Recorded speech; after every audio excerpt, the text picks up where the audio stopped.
Well, Twinton Noosa Cricket Club. Today the Suns playing hide and seek. But here we are for another important encounter. Sri Lankan Lions are taking on the Pakistani Sultans. The Lions will be itchy to put their first win on the board, and Pakistani Sultans would want to continue with the momentum that they gained last night.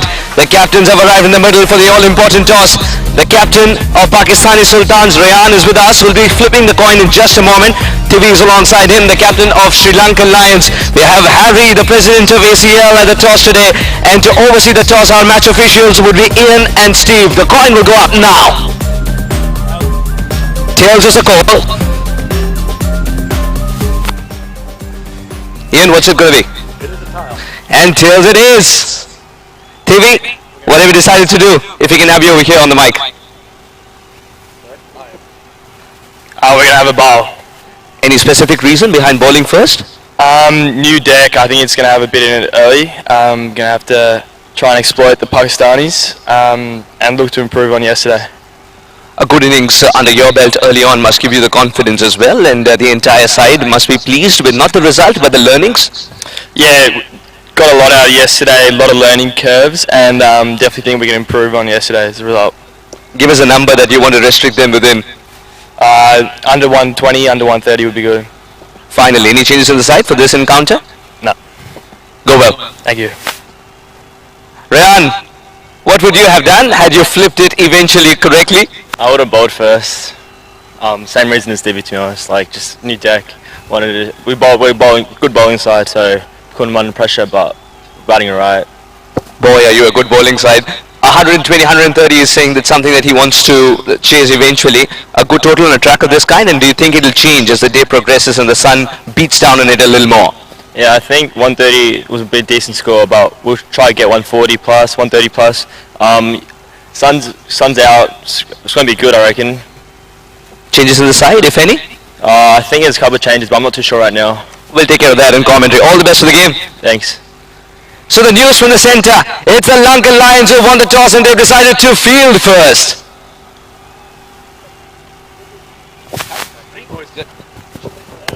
ये तो आप लेके जाओ.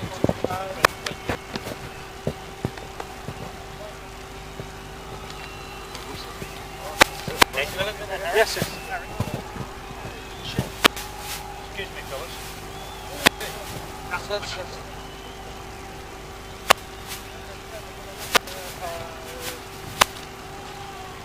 Pakistan, Sri Lanka.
The Pakistani Sultans are taking on the Lankan Lions, and we would love to start this contest with a patriotic feeling. I request all those able to please stand up for Pakistan's national anthem first.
Thank you. Up next, we have Sri Lanka's national anthem.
Thank you. Wishing both the teams all the very best for a fantastic encounter.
Pakistani Sultans.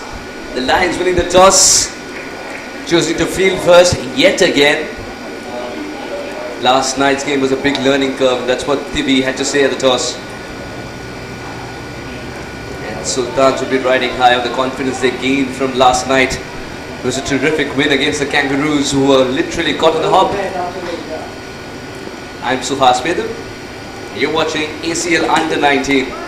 It just continues with all its flair in Twentin Noosa Cricket Club.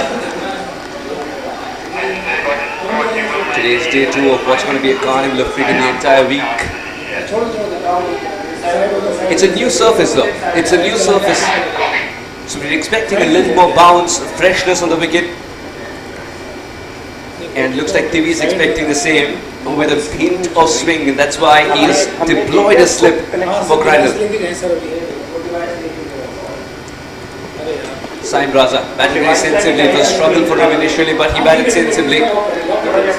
It was his stay and resolute batting that allowed him to score about 28 runs yesterday.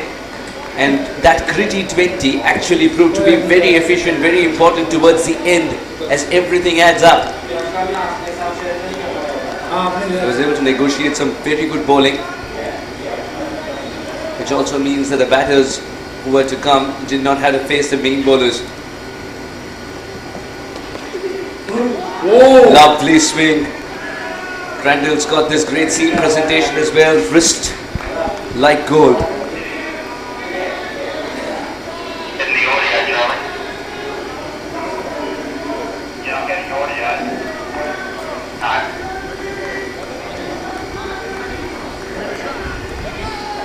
What do you say?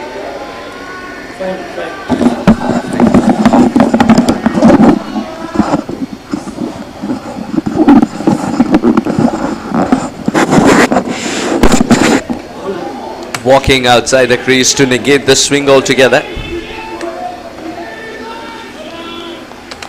The ploy has worked as he's off the mark. And when you play a shot at that kind, not only do you change the interception point, but you also cover a bit of distance that you eventually have to get to take that single. Saim Raza opens the batting with Captain Rayan Farooq. Rayan couldn't flip the coin well enough perhaps, but he can change the game, be it with the bat in hand or the ball in hand. So much swing. It is heartwarming to see so much swing on a bright sunny day here in Brisbane. 1 over, 1 without a wicket, Pakistani Sultans.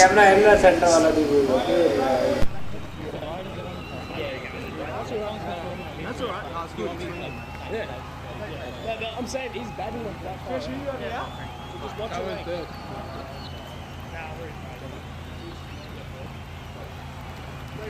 Yep. Yes. Yeah. Oh, no. That lets me take the headpiece out. Yeah. Left hand, mate. Left arm? Yeah, left hander. Left arm over. Little bit forward. One left.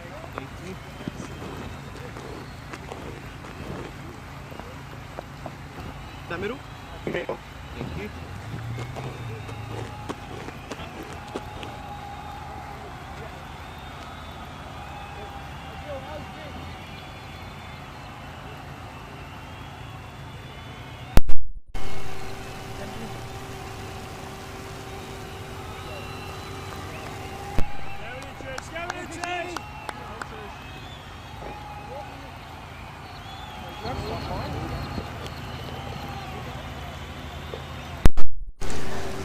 One without a wicket after 1 over.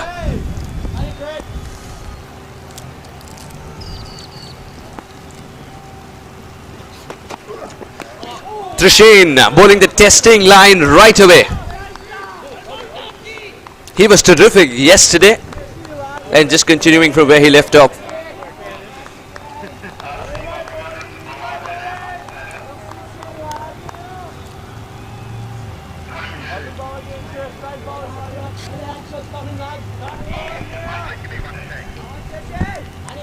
Saim Raza has been asked to negate the swing as much as possible to try and take the shine off the ball so that it doesn't swing as much.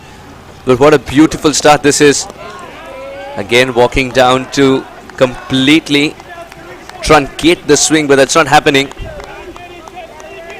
Trushane's also pulling his length back a little as he sees Saim charge towards him. Just loving this battle within a battle. Lots of chirping, as you would expect, especially when Sri Lanka play. Wherever they play around the world, there's always the papare that come with them, just like Barmy Army for England. And papare make sure that they leave no stone unturned to be as loud as possible. You groove to their beats. I was covering a game in Oman, which was Sri Lanka versus Oman A at that time, and it was just a treat to listen to the papare who were always backing their boys. Batsman, free hit.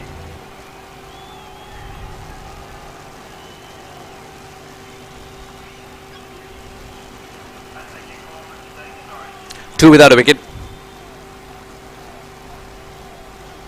The umpires for the first game, we've got Ian and Steve.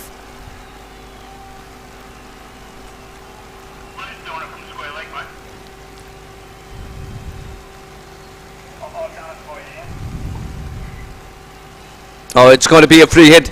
It was a no ball. Steve took his time but ensured that the right decision comes through.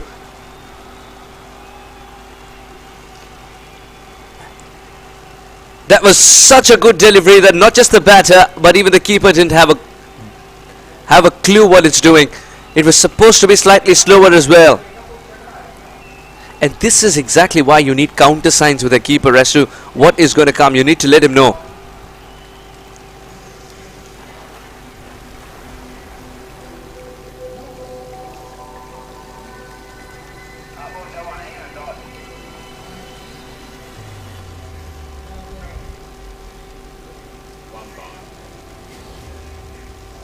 Three without a wicket. And that run's going to be written against the keeper's name.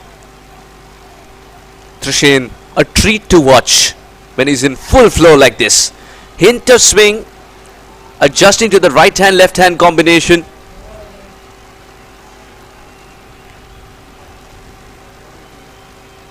I think no ball again. The line and length is alright, but the problem is the front foot.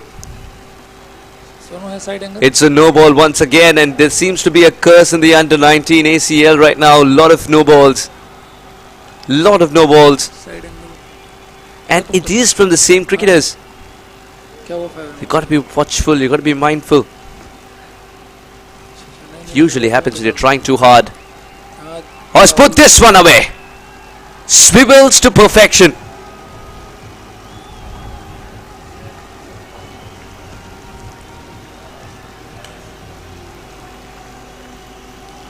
What a shot. It made his mind up that even if it was quicker, he was going to hit it in that region. The fact that it became slower, it became easier for him to complete the swivel, be in more control. Rahul अरे क्या कर रहे हो तुम लोग?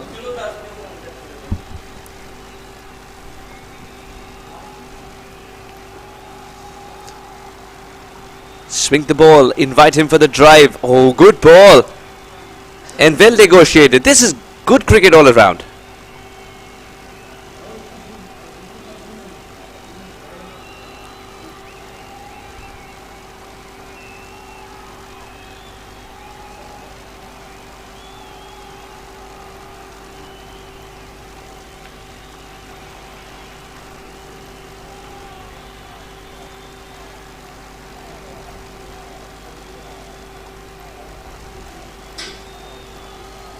Ooh, that's a testing delivery. And Trushaine was saving it up for the last ball, but it's been given another no ball. It's going to be a free hit. Trushaine's bowled an over of free hits here.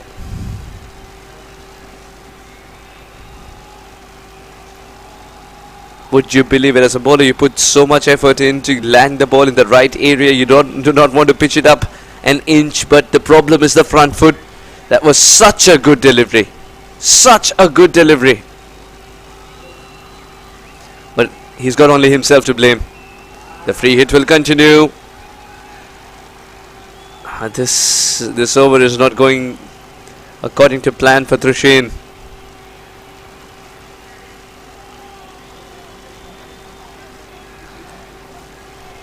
Steve suggesting the free hit will continue.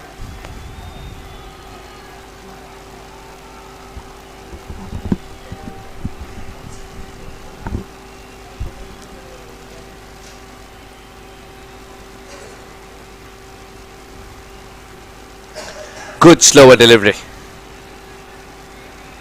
Saim Raza preparing for a big hoik, missing it completely. 13 without a wicket.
So many extras, and some of the extras are such that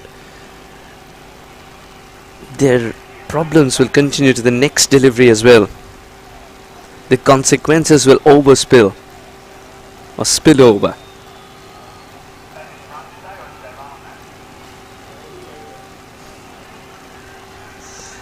That's much better. That's a testing line.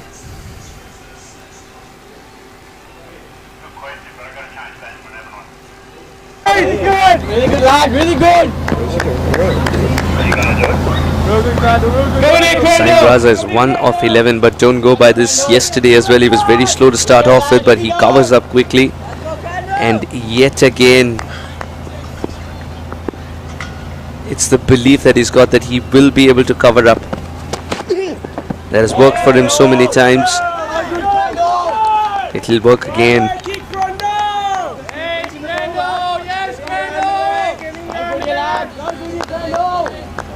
Setting it up just like last game here, lads. Setting it up just like last game for them. Just love the lines here. Here we go. Here we go.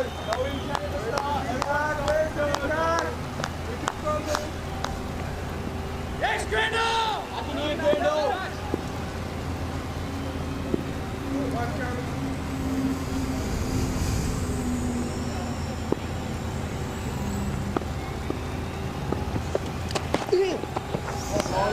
Wide ball. Wide ball.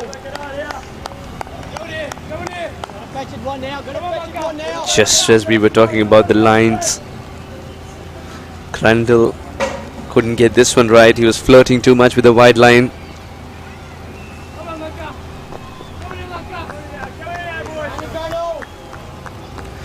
Runs in this over are only in the form of extras till now. That's because it's a probing line, but only if he gets it right. Edge generated.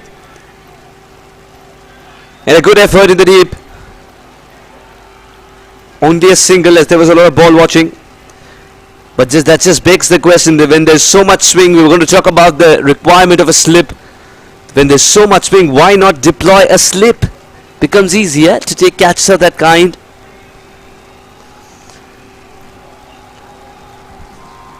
Sorry, I didn't take. मैंने लिया नहीं reply. Actually, सुनो हमारे. There's a little bit of swing, of course.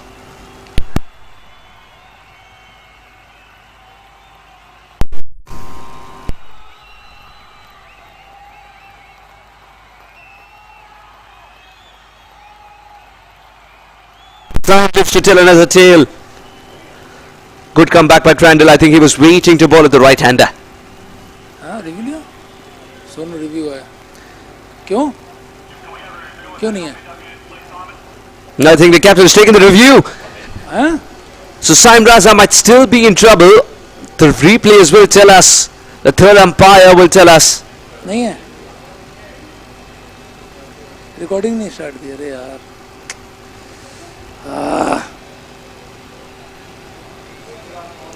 This one was close.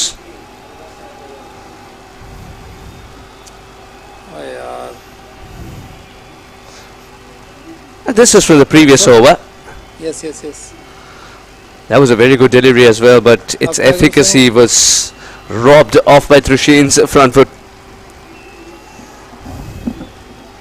क्या करूं है नहीं है बिल्कुल नहीं है sir sorry for this sir we have to go with the umpire because we have some technical issue that's why you can अबे यार दोनों साइड से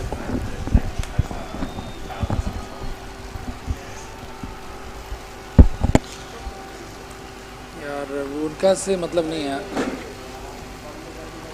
अरे यार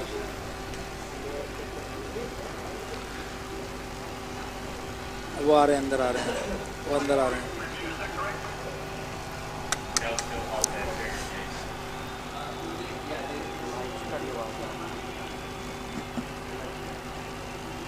मेरी आवाज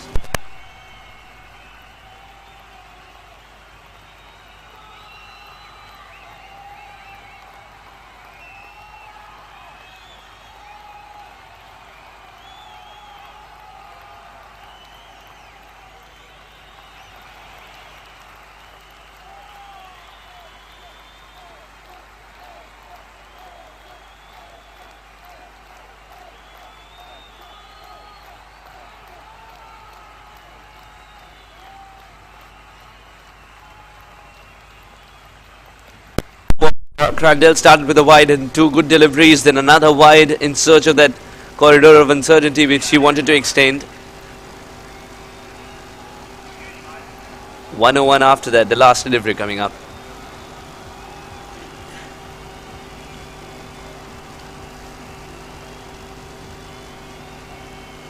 Two runs of the bat, two extras in this over, make it three. This over is never ending for Crandell. As with every passing ball, he's trying to extend that area, the corridor of uncertainty. It's not working. Yes, there is a bit of swing, but with swing, you got to have that control as well, which is still a work in progress for Crandell. I think he'll borrow a leaf out of Trishane's book, who from the other end is misbehaving with only his front foot, but the lines are okay. Even with so much more swing, he's able to bring it under control.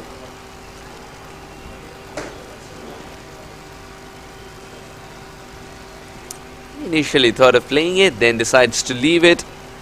The latter seems to be a good option as well. A mixed bag for Crandell. Not many runs given away, but a longer over than expected. 18 without a wicket. So in 3 overs, if you can get those 18 runs, it's a very quiet start, you would want to say. That's also because the ball's swinging around so much. Both Rayan and Saim Raza are very different kinds of cricketers. Saim Raza wants to take them on, but is struggling at 2 for 13. I shouldn't use the word struggling, because yesterday he was able to cover up and show that it's just a facet of his game. So perhaps not struggling, but it's a little slower than what he would have wanted it to be this innings. Ryan's a runner ball 8 despite leaving the ball so many times.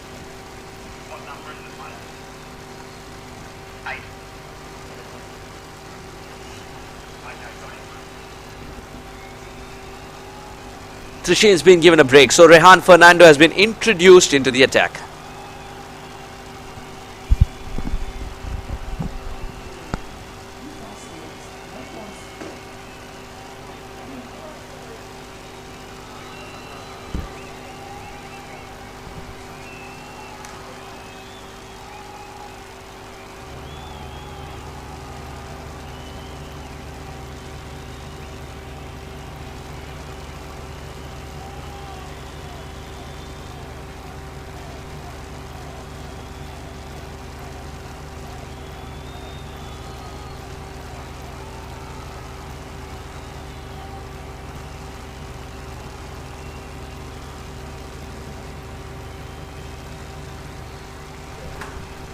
And there comes the first wicket. Syme's stay has come to an end. Today the cover-up hasn't happened. The cross-seam delivery from Rehan Fernando seems to have done the trick. Didn't get it from the middle of the bat. It was a shot that was suggesting that he was getting a little irritated with the situation. And an easy catch for Thivi, the captain. Pakistani Sultans lose their first warrior.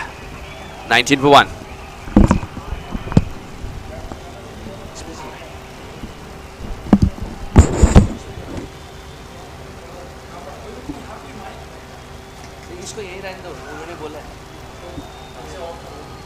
कर दिया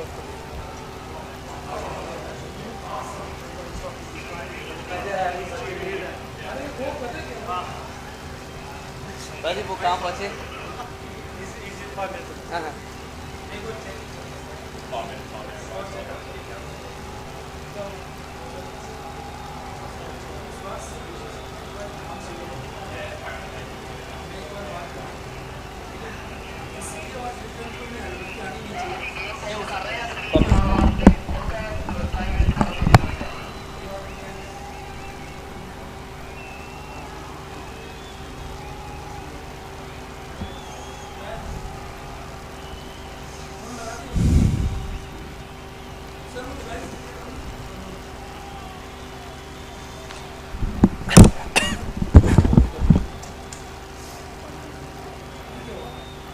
क्या हुआ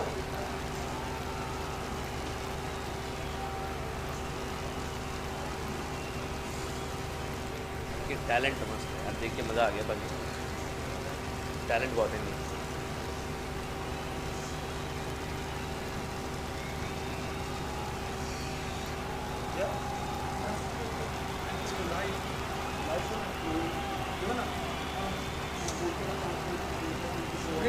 Stop the match.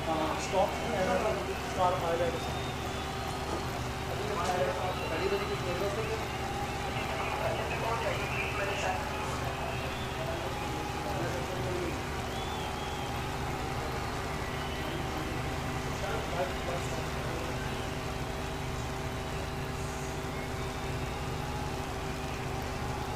Stop too, right?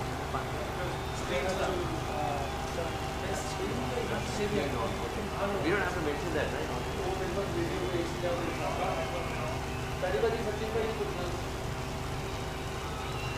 Sir उनको device दिया वो on करना है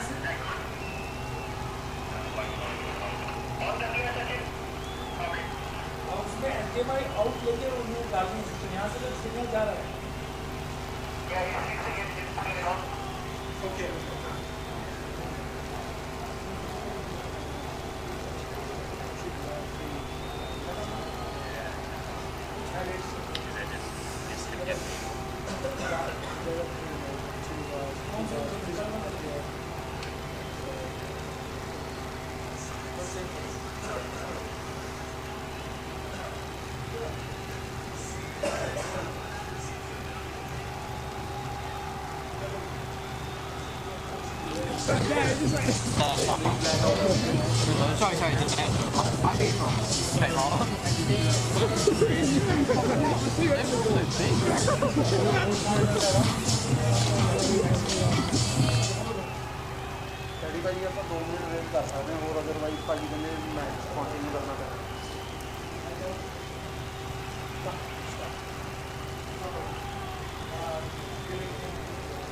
मैं करता हूँ ये सोनू करता है स्टार्ट करो सब गेम स्टार्ट करो मैं जाऊँ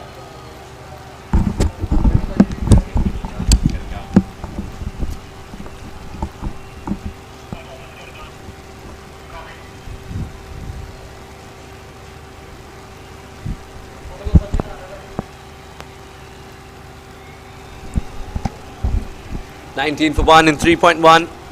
We had a little bit of a halt. But not anymore. The game will continue and we'll make up for that time as well.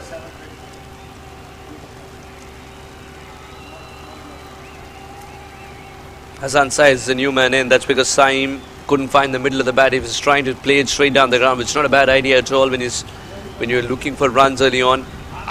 But the problem was, didn't get it from the middle of the bat and the ball went straight up in the air, only as far as Tivi.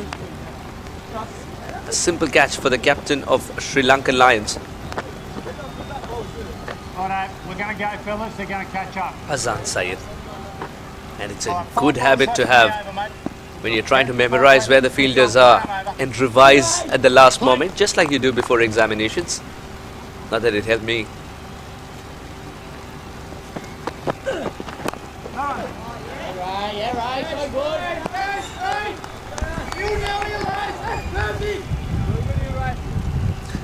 Just a little bit of swing still. Enough to kiss the outside edge.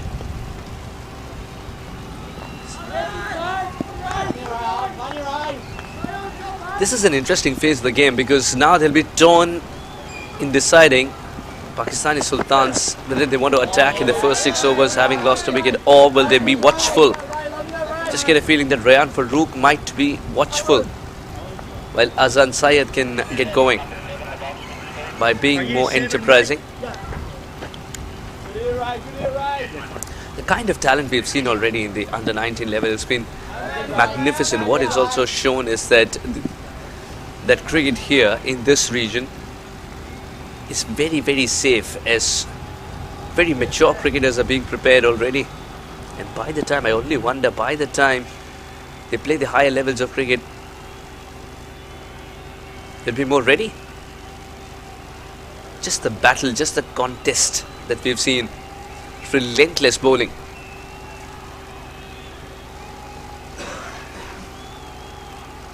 And that was the first run off the bat in the over, with which Azan Syed has opened his account.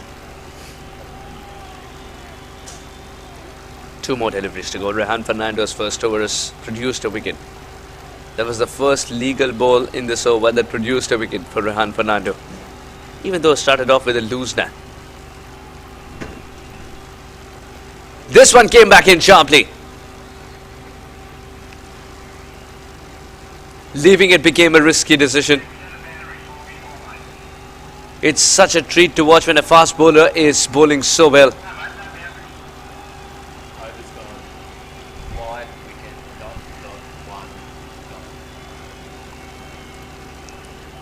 Last delivery.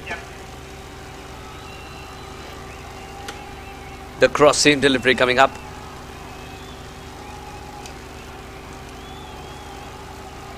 No run, so another dot ball. Just 2 runs at the over and a wicket.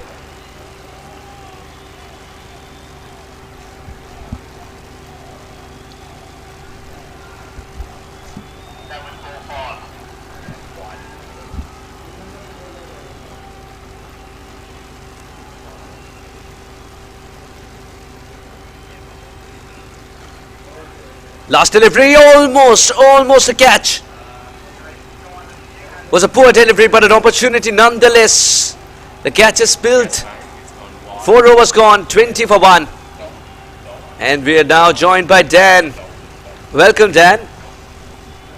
Good afternoon.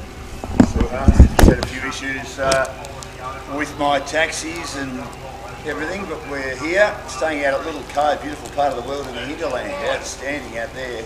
Went for a run this morning, bit of a walk around the beach, just beautiful part of the world. Lovely to be here.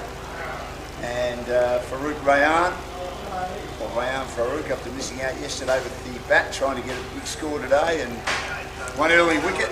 So 1 for 20. Who won the toss? Wicket for Sri Lanka. Sri Lanka has sent the Pakistanis into bat, obviously thinking that if they chase, a bit like what happened to the Pakistanis last night in their 11-run win over Australia. In pretty difficult conditions. 1 run. Did touch that ground near the end. It was like there'd been a huge downpour with all the dew in the late evening. And thick edge, the first ball of a new over from Rian Fernando. Just get this sorted.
tournament so far has been the number of players that have had dot balls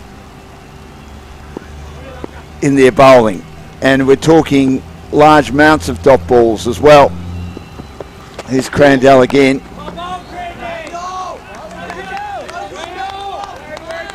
The Indian skipper bowled 4 overs yesterday and had 16 dot balls of the 24 legal balls that he bowled. We saw the Pakistanis last night do the same in keeping Australia to less than 100, winning by 11 runs. Probably helped by a last wicket partnership, and I wonder if they'll be required again today.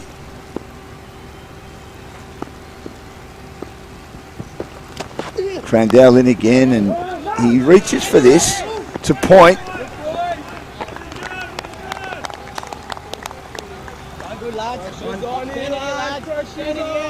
And can't score, and it's 1 for 21 in the 5th over. Did you have a good sleep last night? To be honest, yes. So did I. I'm adjusted now to Brisbane time. Very good. Which is good news. Just one run of this over. That's great news for Crandell. And he has kept his lines in check. Last over was ridden with wides. And that's down the leg side. Flicked away in the air. Did it get to the fielder? I wonder whether he was trying to get there and it might have just bounced in front as he flicked it edgily. And with not a lot of control, Rayan Farooq, the captain of the Pakistan side, led his team to a famous win yesterday, the Sultans. And it is 1 for 22. He's made 9. And Azan Saeed, he got run out for a duck, only facing the one delivery yesterday. Looking to try and get a better score today.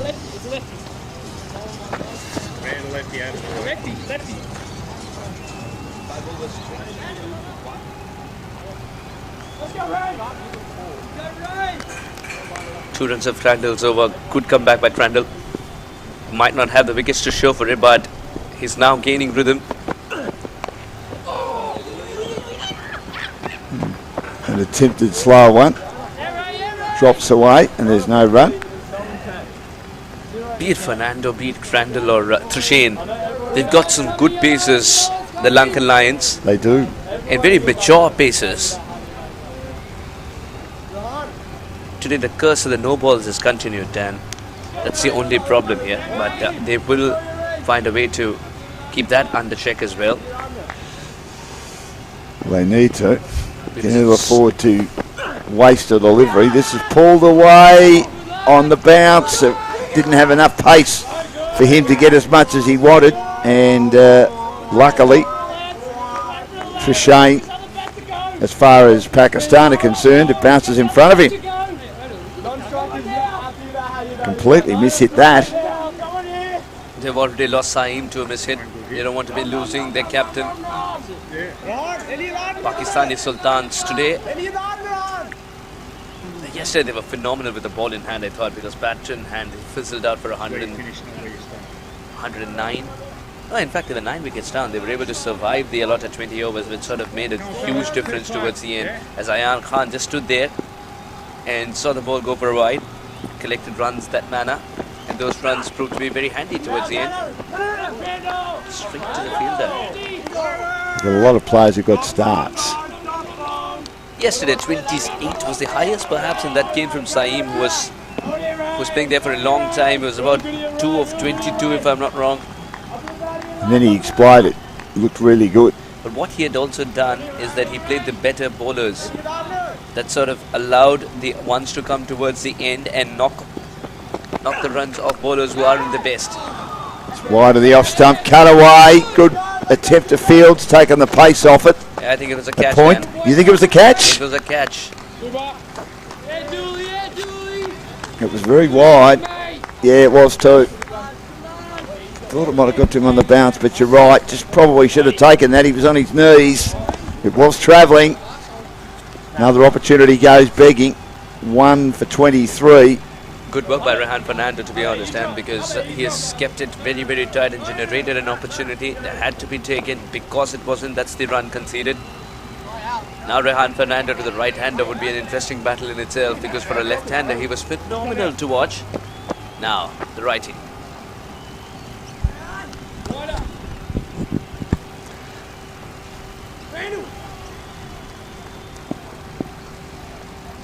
Cross-seam delivery. Interestingly, the Pacers have opted for the cross-seam delivery more today. And that's from the word go. He's launched it in the air. Has he got enough of that? Not at all, but with diving backwards, it's not easy. Running backwards, not easy.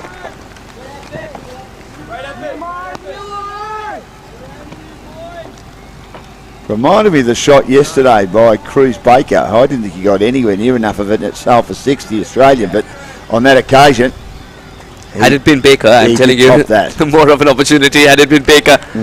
I shouldn't say diving backwards, it's just not possible. Well, if it was Ben Baker, I think he might have nearly got it. He is lightning quick in the field. It's terrific. I think it's because of him that 109 is what they were able to manage. Otherwise, Pakistani Sultans would have managed a bit more, because half opportunities when that was created, Dan, he was able to convert them into complete wickets. He was. Phenomenal, isn't it? The game awareness, the way he completes those catches and makes it look so simple. He is a gifted cricketer. 25 for 1. I wonder if you're born with that or whether you develop it, that innate ability to know what's going on right from the word go. They say it's all about having time as well, whether you're playing a shot, whether you're bowling, and when you're fielding. And you're one step ahead, aren't you, really? Sensing an opportunity, Dan. Sensing an opportunity can never be taught, I believe. Skills can be taught. Skills can be sharpened. Reflexes can be sharpened only a little bit. But the inherent nature to do something wonderful for the side, to accept the ball towards him and expect it every single time the bowler runs in, and the game awareness that he's got, I just believe is one of the most gifted cricketers that we've seen at the under-19 level. Australia, if they nurture him, they've got serious talent for the future. Now, the question that you asked me about Manroop, I'd love to ask you the same about Ben. I don't know him that well. He's a Queenslander. He's obviously not in the frontline Australian under-19 team at the moment, and he's still developing his craft. But he is playing Premier cricket at a young age, which is terrific. And if he keeps doing that, he could be very handy. I'm worried about, does he have a skill outside his fielding that stands out, that could take him to the next level? I made a comment yesterday, Suhas, where you've got to be, if you're an all-rounder, you've got to be a special all-rounder. You've got to have something that is better than someone else who's also competing for your spot. Cut him some slack. I think he just had a poor day with a bat in hand. Everybody else did in that side. Oh, look, I know that, but, I mean, he bowled a bit and he was batting down the order. Why is he not batting further up the order? And when he was bowling as well, we couldn't see much turn, and he was bowling outside off mostly. Not this much, though. No, that turned away from Aaron. That's a very good delivery to a left-hander on the adjacent pitch. Aaron over Sakra. Yes. 1 for 26 in the 7th. Extra bit of bounce. Not taken cleanly. Keeping spin and miss, wasn't it? Yeah, well, the keeping. I spoke to Sahel. He drove me to my accommodation last night, and he said, yeah, it wasn't a great night for their wicket keeper, Saif. See how he goes today, but he still feels there's a lot of improvement there. Well, there needs to be. These boys are playing together for the first time, remember, so there will be a little bit scratchiness that they need to get over. And as the tournament progresses, they will find out the specialist position for everyone. But the concern is that, has he donned the keeping gloves more often than not, or it's just one off day and we're reading too much into it? Well, it's a good point. He didn't say he wasn't a wicket keeper. I didn't sort of press him on it, or that he wasn't a front line wicket keeper. But because yesterday was one such game where he had to keep it very, very tight. Eventually, Pakistani Sultans walked away with a win, but as the games progressed, the contest is only going to get tighter and tighter, and at that time there isn't a leeway of that much to be missing catches, spilling opportunities. Good delivery from Aaron. That was a really good one, that one. The only run is off an extra. 26 for 1. It was well flighted, and Rayan Farouk there almost looked like he yorked himself as he just steered it back to the bowler. So 7 gone, 1 for 26, and you'd be very happy with that over. And Azan Saeed and Rayan Farouk just trying to build a good score here.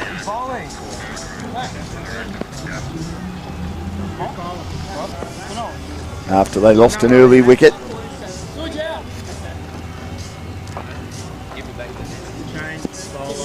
Saeem Raza was out. He of course plays in the Fairfield Liverpool cricket competition in the western suburbs of Sydney. Lots of good players have come out of there. Michael Clark, Steve Smith in the western suburbs, 2 outstanding cricketers. Bobby Simpson played many years for the Western Suburbs Premier Cricket team, won a medal for the best player in the comp at the age of 35, long after his first stint as a Test cricketer was completed. Steve Rickson, who's from Wagga, former Australian Test wicketkeeper, went and played at the Western Suburbs team for a long time as well. And this is Max Diaz. Very compact looking cricketer, isn't it, Dan? He batted well yesterday, and I thought he bowled. His last over in particular was outstanding line and length.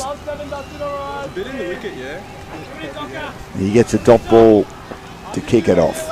And a word on Steve, who's the umpire right now, that you all see in the frame.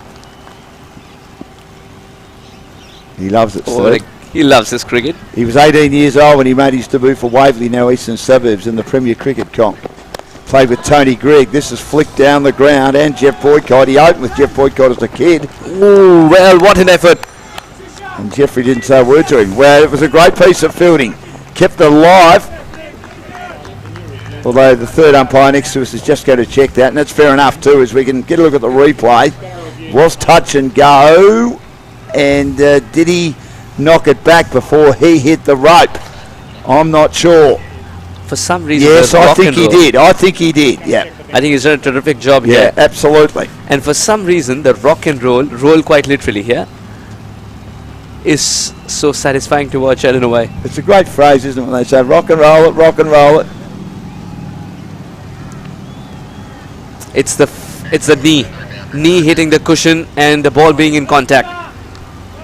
Correct. What happened first? Well, he knocked it back and then he rolled into the rope. Superb effort in the end. He saved 2 runs for Max Diaz and his side. And I think at the end he did it quite comfortably, but when you see it in the naked eye, you're not 100% sure. The beauty of the replay is that it just gives you a chance to have a decent look. He's one of those bowlers who's got a lovely action and can deliver that length, which was challenging the outside edge of the bat. Azan's now practicing leaving the ball if it's in the corridor of uncertainty, which is known as one for a reason. Sometimes, as we've said before, you get an absolute ripper where you're drawn to play it and you have to play it and there's nothing you can do about it. I'll be honest with you, Dan. This game started in Twentin Noosa Cricket Club. Now it's Glamorgan once again. Look at the clouds coming in and the ball swinging a little more. Or even Durham at Chesterless Street, one of my favourite names for a cricket ground. Why so? I just love the name. I just think that is such a quaint name. Chesterless Street. It took me a while to understand the spelling of Flinders when I first came to Australia, Melbourne. You told me that you're going to pick me up at Flinders. I was like, where is it? I have no clue. Flinders and then I realized it's quite famous. Well, very famous with the train station. Yeah. People say, I'll meet you at the Flinders Street unique railway station clock. And people even from outside Melbourne, probably some people from outside Australia, they tended to know where that was. That's how iconic the Flinders Street station clock is. There's Diaz in again, around the wicket, pulled away by Rayan Farouk. Has he got enough of this? He most certainly has. Through mid-wicket and over the rope and far away. Farouk's had enough. Sitting deep inside the crease and waiting for Max Diaz to bowl anything in the slot. This was beyond the slot, but he was waiting and camping on the back foot to put this one away. Love the swivel when the left-hander gets it right. Rayan Farouk gets the first 6 of the game.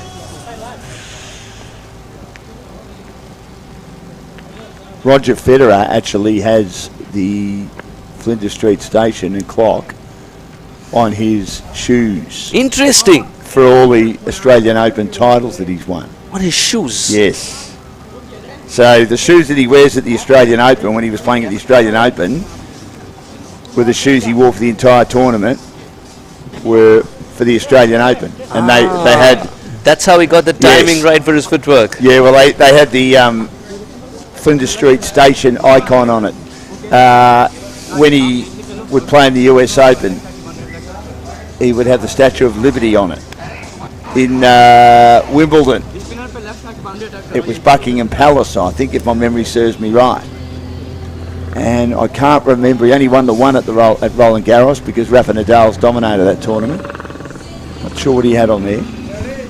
Oh yes, the Eiffel Tower. Of course. What else would he have?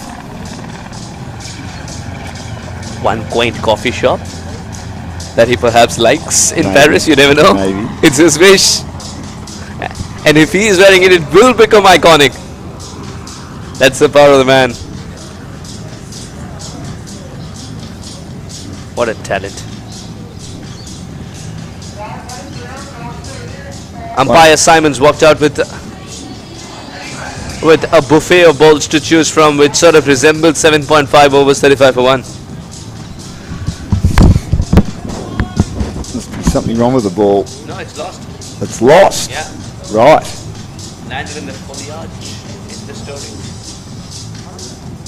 Beautiful greenery on that side of the ground where that six was hit by Rayan Farouk. So needing to find ourselves a new ball at 1 for 35 near the end of the 8th over, and the run rate nearly around 5 and over. And Rayan Farouk, after missing out with 10 yesterday, but he bowled beautifully with his leg spin. Ensured the game stayed within Pakistan's reach with all those early wickets. The Sultans' reach as the Australians never really got going. Good to go, fellas. And we have a new ball. Yes, Steve, the umpire, who's officiating at the bowler's end at the moment with the handlebar moustache. Just wait for your keeper to get Played with Waverley as an 18-year-old and had one match with Jeff Boycott, who didn't talk to him at all, and Tony Greig. Played a few matches in 76, 77.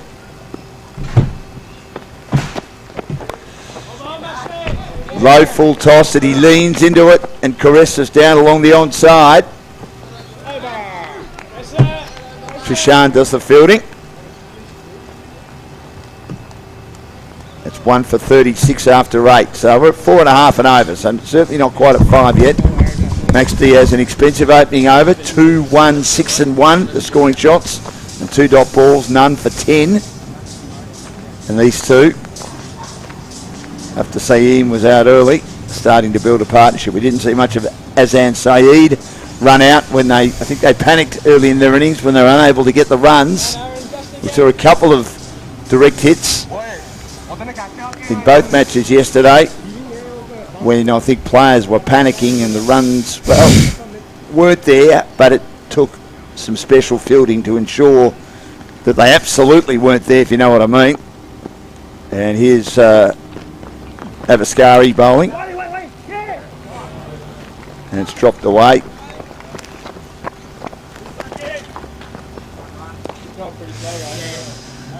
It was good to watch in the first over, Aaron. Just one run. Yes. He's given as many in the first ball itself. Another player with Miserly. another player with a high arm action. We talked about that yesterday. Right arm spinner like the great late Rowdy Ashley Mallett. They called him Rowdy because he didn't say very much. The moment you said Ash, the word that comes to me to complete it is win. Ashwin, very good bowler. Very good bowler over in the right conditions. was He's a had the huge right diff- conditions more often than not, of course.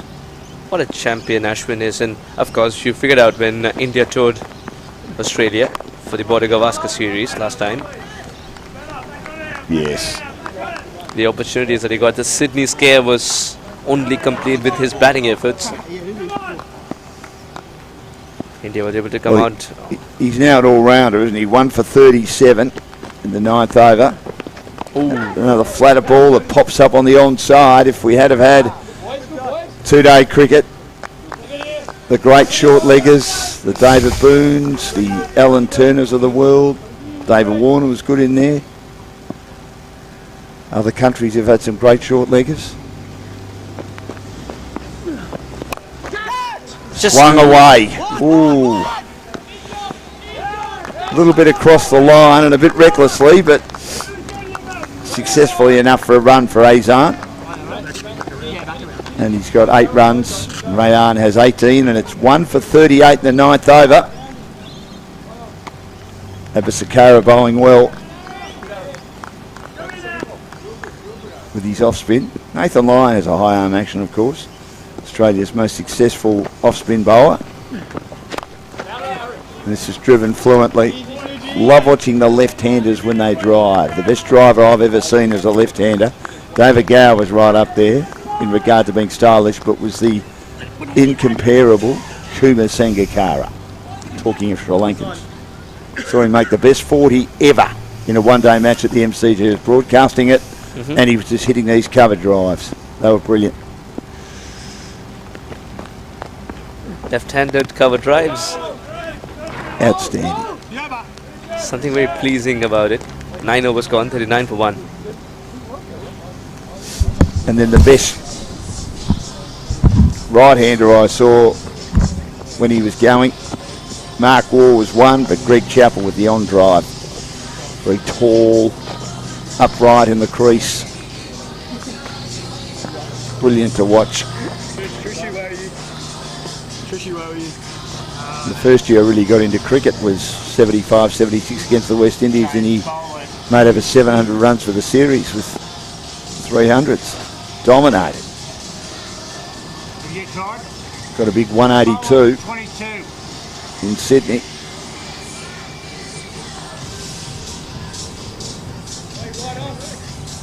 To help get Australia over the line. So 1 for 39. Rayan 19. Azan Saeed 8. And Trishan, who's had 1 over for 11 and been expensive. Another play with the mullet hairdo.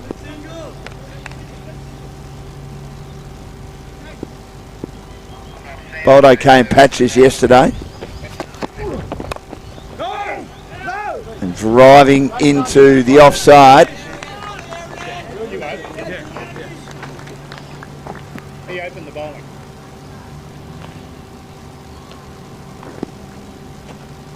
And Rayan Farouk not able to score, but looking quite compact.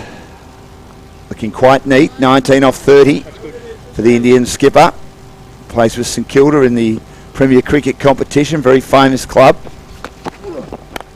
Pulls this one away, swivels and just clears mid-wicket. There's a fielder behind him out of deep mid-wicket. Fernando does the fielding and they come back for 2. He didn't get all of it, he got enough of it though, and again he looked good, but the ball being short enough for him to take it. In fact, he only gets 1 for 40.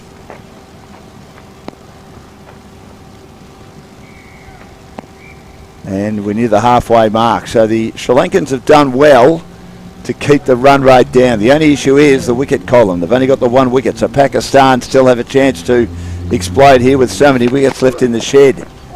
This is down the leg side, but I think it won't be called a wide because it may have taken the pad on the way through. Yeah, would have wrapped the pad if he hadn't moved. The third umpire agrees with me. Boys doing a great job sharing the games around. Glenn Maxwell the other night in the IPL, he walked straight past that. Azan Saeed on 8, and he's the right-hander facing the left arm of Trishane, working away again. And this is a well-up ball that gets the toe end of the bat of the right-hander. All he can do is punch it with not a lot of power down to mid-on. The most famous left-arm fast bowler for Sri Lanka. Around about the time that they became the best one-day side in the world was the great man, Chaminda Vas. and he's used for one of the most famous pieces of rhyming slang in Australia. This is a top edge for Azan Saeed. He doesn't get much of that at all. It goes straight up and down in the air, and he departs.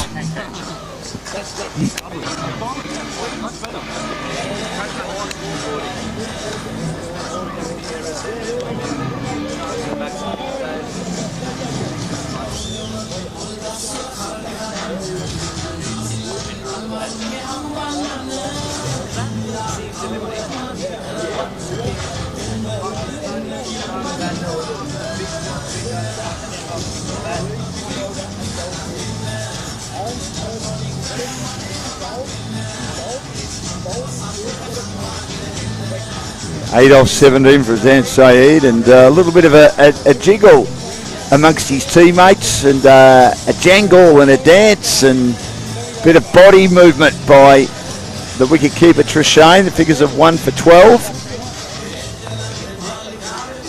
There's the big fellow who looked promising with his 12 yesterday, Hasnain. Reminds me of the Axeman with those big forearms from Pakistan, Ijaz Ahmed, who had a great record in Australia. Suhas, particularly on the Australian wickets. He made a lot of runs. Yeah, Ijaz Ahmed, one of the greats of Pakistan region. And he had the fluency about him that stood out. He did. The Australian bowler said he was hard to bowl to because he did.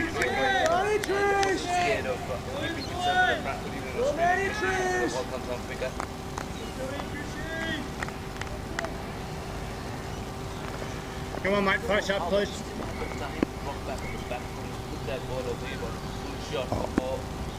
Excellent player.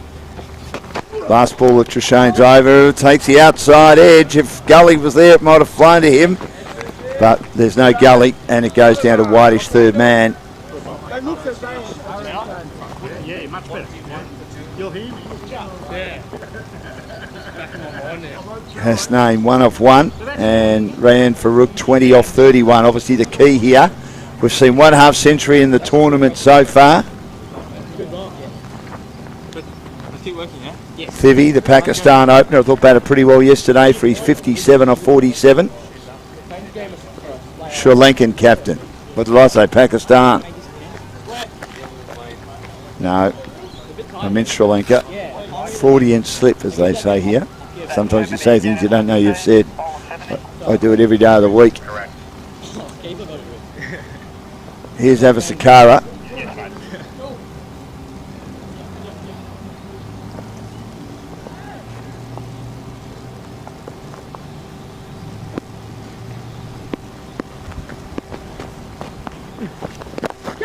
And this is flicked away on the bounce. He didn't have control of it. I think the flight deceived him slightly, and he had a very open blade that became a closed face to one that deceived him a bit with the flight. Then Hasnain, he's got 2 off 2, and Farouk the captain to face Avasakara with his off spin in the 11th over. Cut away, short and flat out to deep cover.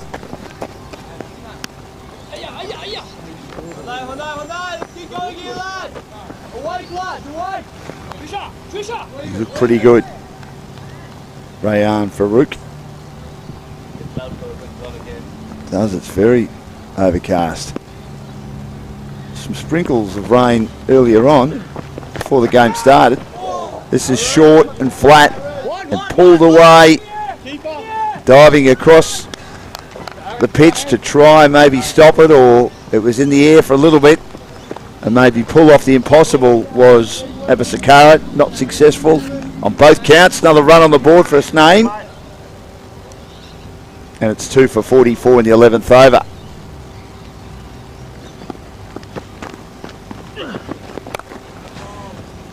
Nice shot too.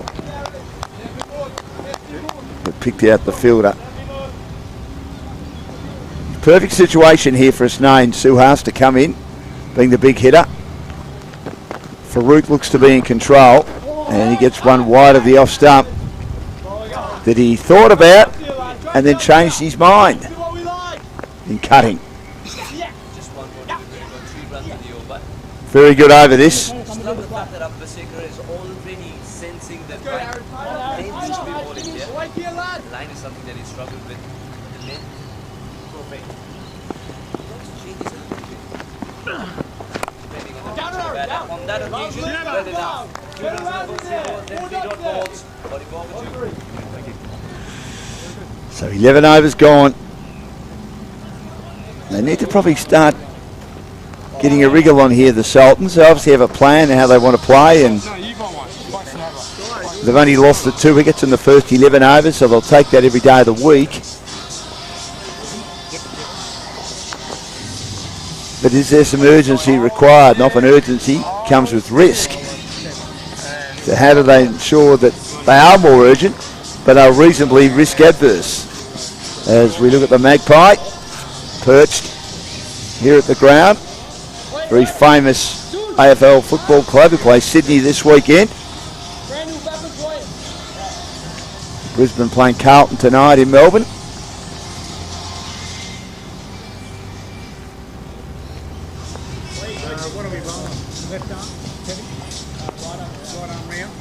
As we start the 12th over. And the skipper comes in.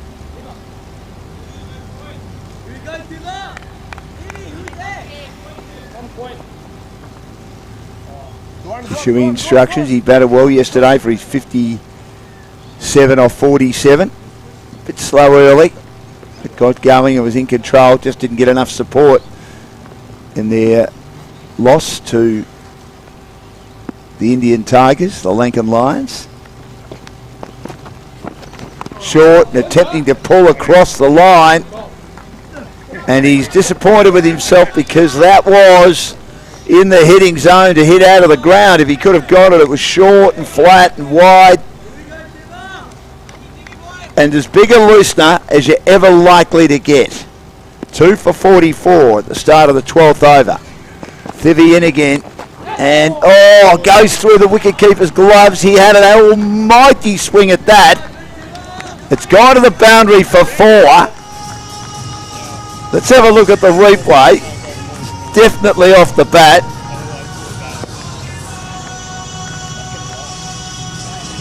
And he's bowling around the wicket. Yes, it went through the wicket-keeper's gloves, no doubt about that. He had the biggest swing you're ever likely to see in your life, Hasnain.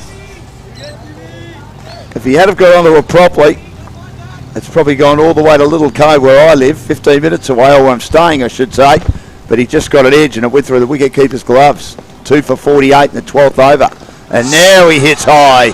Now he hits long. And he goes whack. And virtually hits that magnificent picket fence on the full. Straight down the ground. Onto the main road here at what a way. Noosa. What a big 6 that was. That's what he wanted to do with the previous ball. And he got a thick edge through the keeper's gloves on that occasion. He got plenty of it and more. Maybe they're starting to get moving. 13 off 5, and we know that he's a big man. He was looking a little bit dangerous yesterday, Suhas, before being dismissed for 12. And this might be his opportunity today, knowing they've got plenty of wickets still left, and we're only in the 12th over. What a way to invite the opposition captain to bowl. Decides to roll his arm over. First ball boundary, second ball 6. 6 was more in control. That's much better. You can't get underneath that ball as a batter.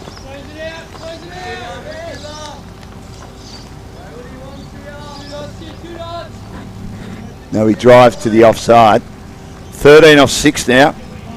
So the strike rate's more than 200. It's going to be slower this time around, just to invite him. But look at that length.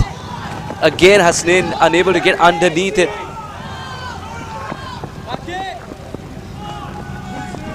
It's a bottom edge though. They all count, don't they? 2 for 56 in the 12th over. They need another wicket here, Sri Lanka, urgently.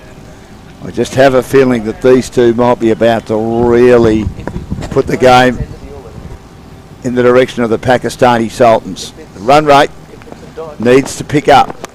And he's trying to do that, and again he tries to swing across the line, takes another bottom edge. The toe end of the bat. He's living dangerously. Big Hasnain.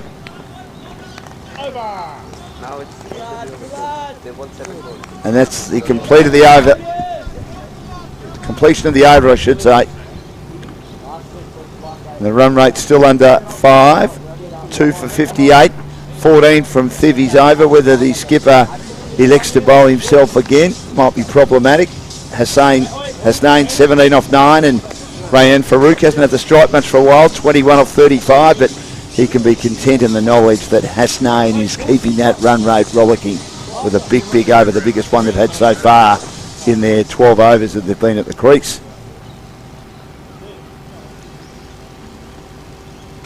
Let's go here, lads. Up and about again. Up and about. Not far away from first 11 cricket with St Kilda. Been very successful, especially over this century. Carves this one out into the deep, into the covers. Won 4 titles in a row. Former Victorian cricketer Nick Jewell was part of that. Sean Craig, Graham Rummins, who played a lot of cricket for New South Wales, a little bit for Victoria.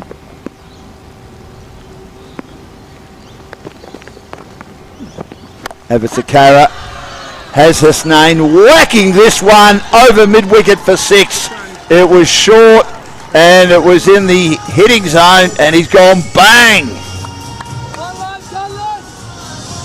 It was in him to go for the big shot. It's just his natural game. It's just his natural game, and it stood up and asked to be hit. That was 6 by a mile. Well, he's got going today with 23 off 10, or starting to get going. Yeah, quite like the Indian captain's innings yesterday. Anything could happen here. We're in the 13th over. I could see yesterday he was a big man with the massive forearms that if something was in his hitting zone, he'd put it out of the ground or over the rope. Goes again. Oh, this is even bigger. That is massive. And it's 6 halfway through. You just knew that it's going to be 6. Into the ball's still rolling on the nets. Into the nets. That was it with some power.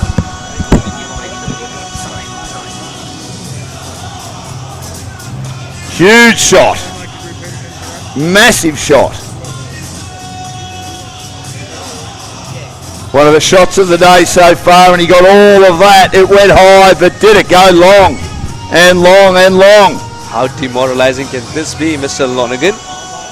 Well, 29 of 11, Suhas, and Avasakara had been so miserly, but this over, Hasnain has got right on top, putting his team, the Sultans, in a pretty good position. They're throwing the ball and allowed the other one to come off. I think they threw a bottle at it, not the ball. Oh, bottle. I don't know. If it's a ball as well, you got to sacrifice one. Oh, it's good to know that it's come back. Otherwise, it's the most irritating for the third umpire when you can see the ball, but you can't retrieve. That was a huge hit, that. It's a terrific shot indeed. Now, Abhisekara's reply is much awaited because 2 sixes back-to-back is not going to go down well with him. Yeah, that was a big hit over deep mid-wicket, almost cow corner on the onside. 2 for 71. 13 runs on the first 3 balls. Is he going to go for the hat-trick of 6s? There was an attempt to do so. He's found the gap once again. It's a ball that's much invited into that dugout. Oh, what an innings it's turning out to be from Hasnain. The big slice over cover. And ending up with his teammates on the bounce. 1, 6, 6, 4. And the captain, Rayan Farouk, hasn't had much of a look at it, doesn't need to, and he's been there since the start, and he's been lapped by Hasnain. 33 off 12, and Rayan Farouk 22 off 36. Ian's had a busy day, especially a busy over. 17 runs so far. And it's not done yet. This one's also from the meat of the bat. And it's also going to be 6. Wow, we'll just look at the sixes if you're a grammar teacher and you want to teach the superlatives. The first 6 was big, then comes the bigger, this the biggest. That nearly cleared the fence again, didn't it? But there is disrespect to the fence. It's somewhere down there. He's hitting them into Noosa. He's just talking to Simon as well. Let's go fishing on the 8th to try and fish out some cricket balls. What a shot. 300%. What do you think this conversation's about? Is the umpire just suggesting calmly, if it just trickles over the rope, it's still 6? Oh, well, Steve likes to have a chat. We had him as the third umpire in the second match last night, so I'm sure he's just telling him how well he's going. Every time the ball's gone right up in the air, Simon stood up, waiting to give the buffet of balls to the umpire to try and figure out which one's got a battering, which We've got a lot makes of it balls look there. similar. Why don't you just keep the ball? Oh, this one's good, but it just about clears. 4 sixes in the over, and Hasnain is only done because the over is done and dusted with. He's suggesting there are parts of the bat that are still called the middle of the bat. I'm not sure he got all that. I was thinking that was more top edge. Have a look at this. It was a top edge indeed. He's just lost his line this over. Avasakara been so good up until now, but he has conceded 29 from this over. 29 runs. 1, 6, 6, 4, 6, 6. And from none for 7 of 3, which was pretty good, none for 36 off 4, you've been tapped a bit. And they're now 2 for 87. Is ball too full or too short? That's the problem. Yeah. And are we in to see the fastest half century in ACL under 19, Dan? Oh, 45 off 14.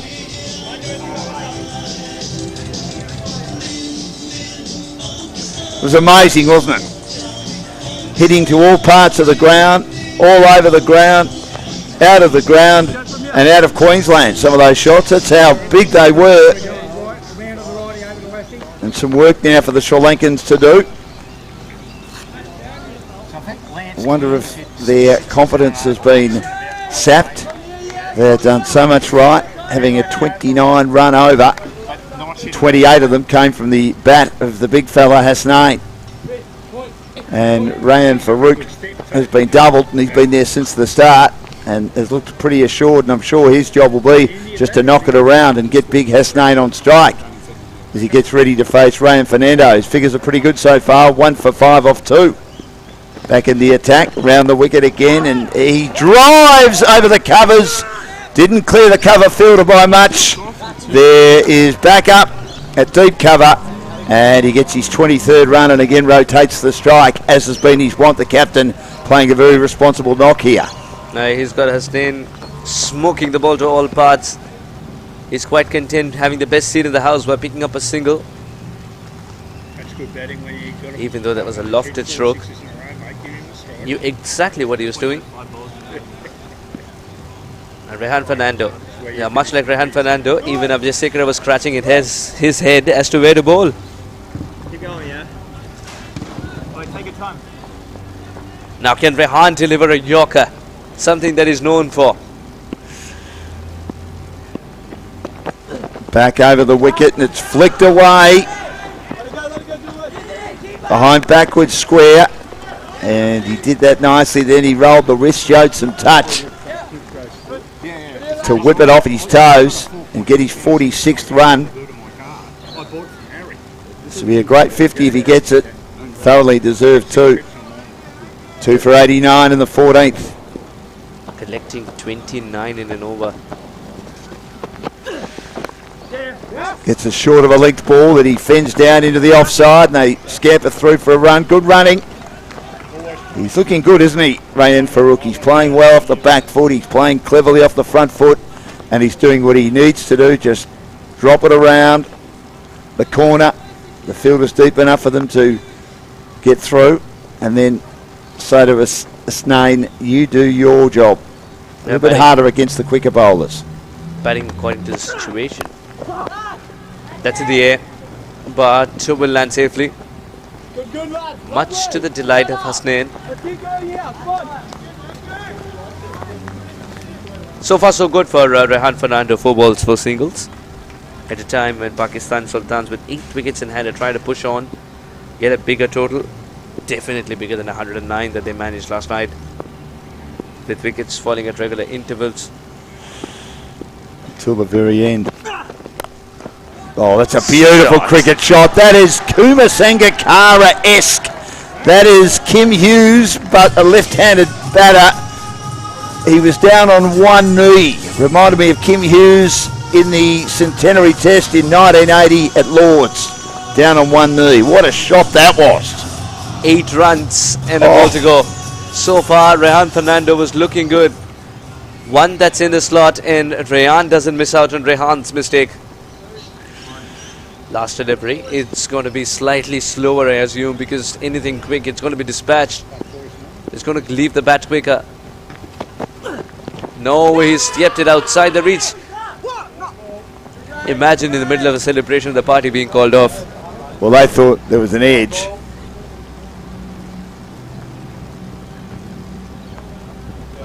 So it's 38 runs off the last 11 deliveries. That's phenomenal. Steve is talking to the Sri Lankan players.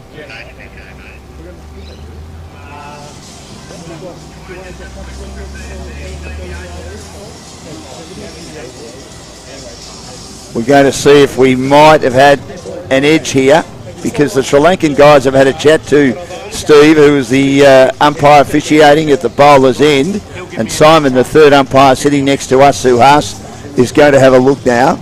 So the review has been taken. It has been taken. The review has been taken. Otherwise, the over would have ended by now. No, because a white ball has been signalled. A white ball has been signalled.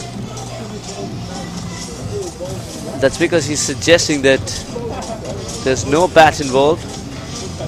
The review has been taken to see how, if the bat has touched the ball. The wide gets overturned and the wicket occurs. I think the Sri Lankans think they might have something here.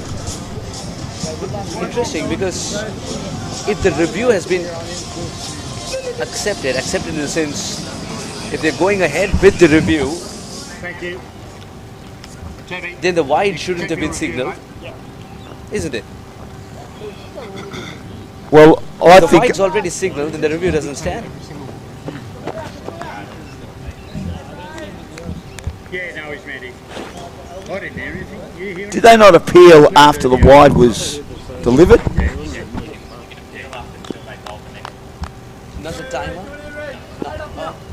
Because if umpire also... So they can appeal up until the next ball, whether it's a wide or not, but it's given not out. Last ball, the over. This is pulled away by Farouk. Has he got enough on it? He has.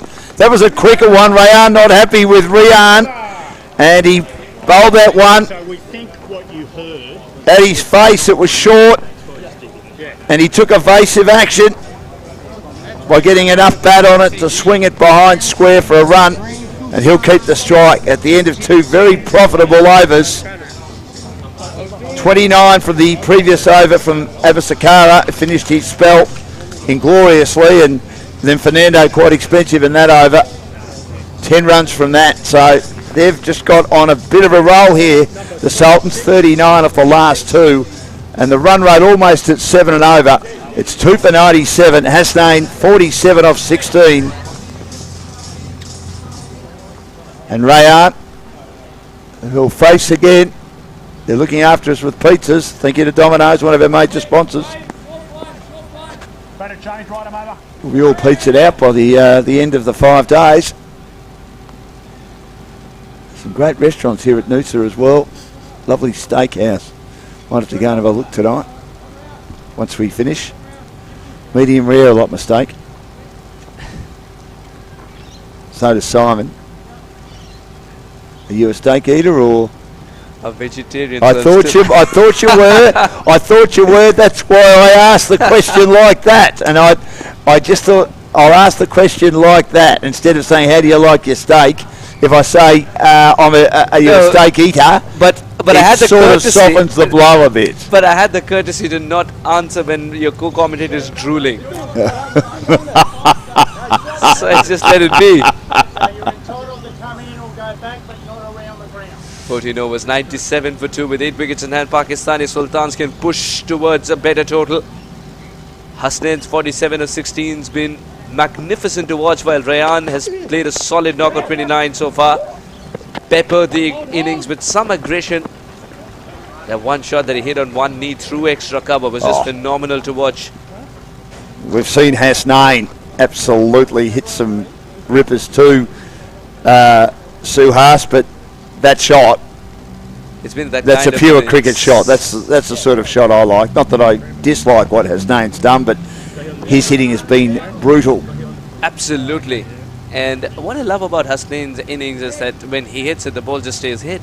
I think he's made the fielders work lesser and third umpire work more.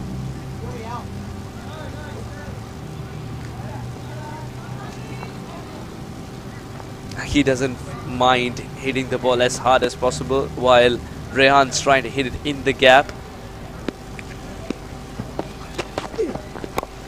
Good delivery. If you got a ball to Hasnain and he's expecting something quick, ball slow. Crandell's been good with his change of pace. I know at times he's bowled some wayward deliveries, but his change of pace has been pretty good. And it's 2 for 98 in the 15th over. So Rayan with his 30. It's been a lovely innings. Hasnain deserves a half century. He's got a strike rate of hovering around 260 at the moment. Good ball. Oh, well, no. Was a little early to call, perhaps.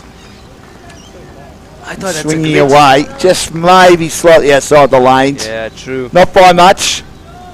True. I think that's a great option for Hasnain, because if you're bowling in his arc, then it's going to disappear out of the park. Yes. Try and keep it outside his arc.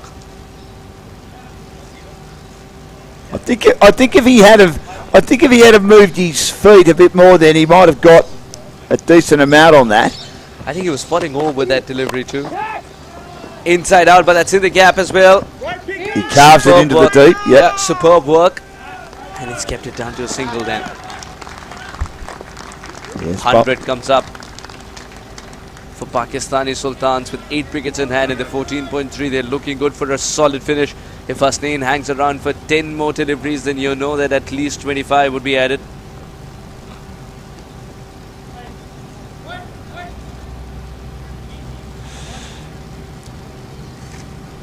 He made up Yasekara's bowling look innocuous, and he was someone who was bowling well up until that point.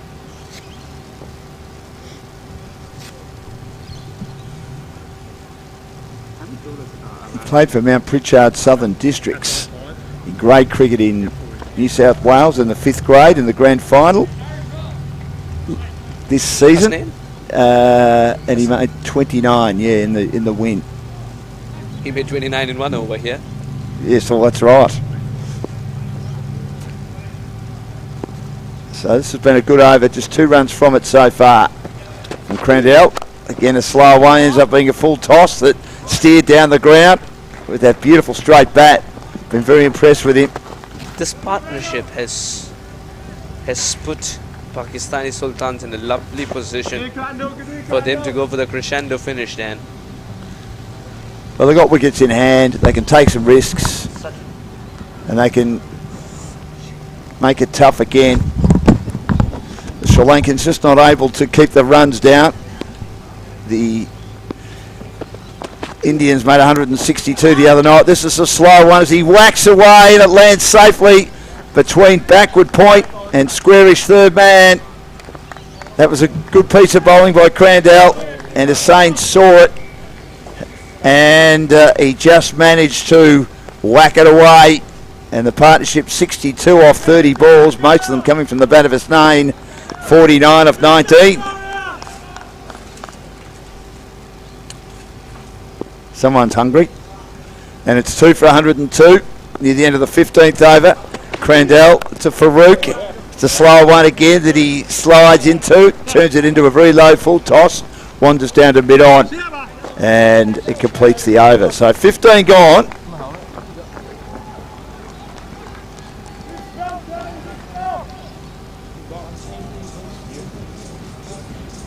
Two for 103.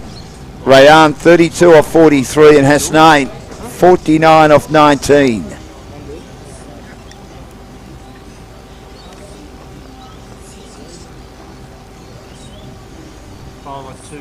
You finished, Red? You finished? Changing the bowling, left arm over. Come around to you, over to you. So 5 more overs left. Trishan will come into the attack. Where are you upping? Mid wicket?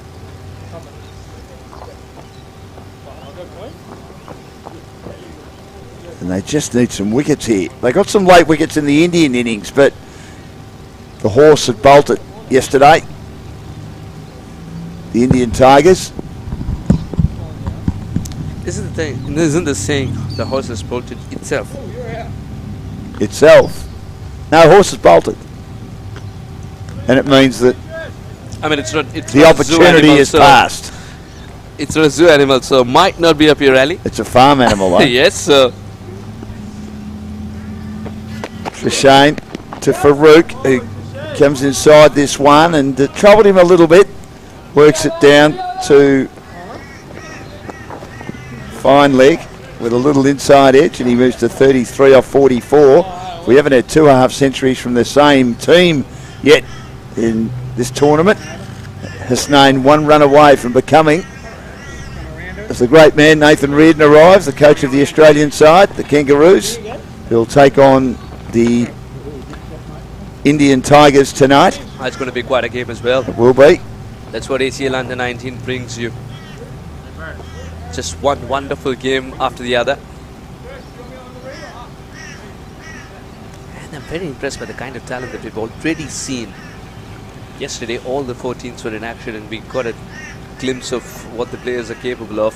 I thought the bowling of both teams last night was exquisite, exemplary. On a batting track like this, it's good to see the bowlers step up. Hasnain on 49, puts bat to ball, and that shall be good enough as he eases it into the gap. Man of the deep will take it on the bounce, but that single will bring up his half century. Look at the joy on the young man's face as he realizes this innings was about brute force in the middle and then hanging around with the captain. 50 or just 20 balls, he has put his team ahead. And now he can make hay while the sun is sort of shining. He's got the 50. They're in a very strong position. And now they need to go on with it and really put this game just about out of reach of the Lankan Lions, as the Indians were able to yesterday despite losing late wickets. Nearly gets cut in half by a good delivery that whipped back in from the left arm of Trishane. Good delivery that from Trishane. Was. I just love the way he's utilizing the angles, Trishane, and he's trusting his patience, he's trusting his preparation.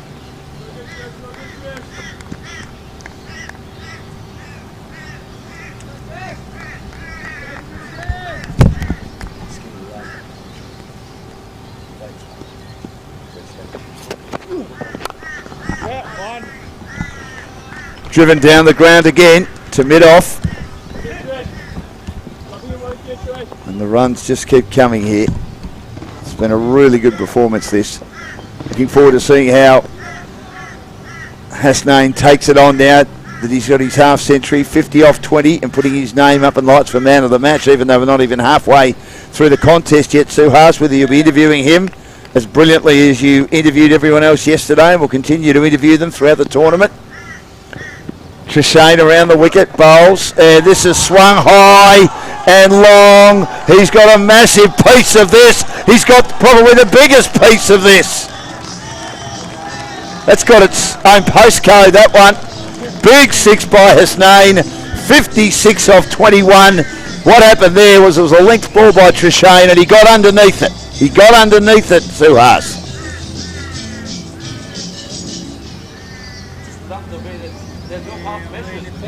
No. Trying to pitch it into his interview. I wouldn't shouldn't be giving him that ball in the slot, that's for sure. 56 off 21. One ball remaining in the 16th over. And they've already passed what they scored yesterday in 20 overs. 9 for 109. There's enough, though, to beat Australia with their good bowling attack. They're in a good position here. Trichet bowls, and he swings the next one. Flat batting it down the ground, not in complete control, and it's cut off a few metres inside the boundary, and they come back for 2. Yep. The captain who pushed hard for the second run, knowing that the throw might be at his end. He wants Hasnain to be there. It's good to see a selfless captain like Rayan Farooq.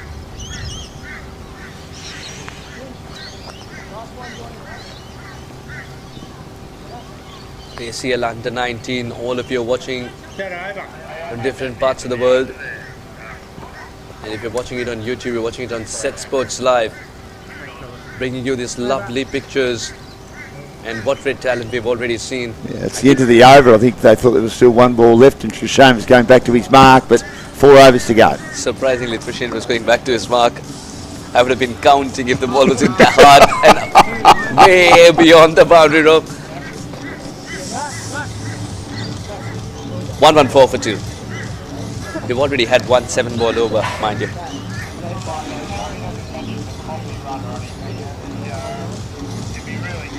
I've done some umpiring. It's an easy thing to do.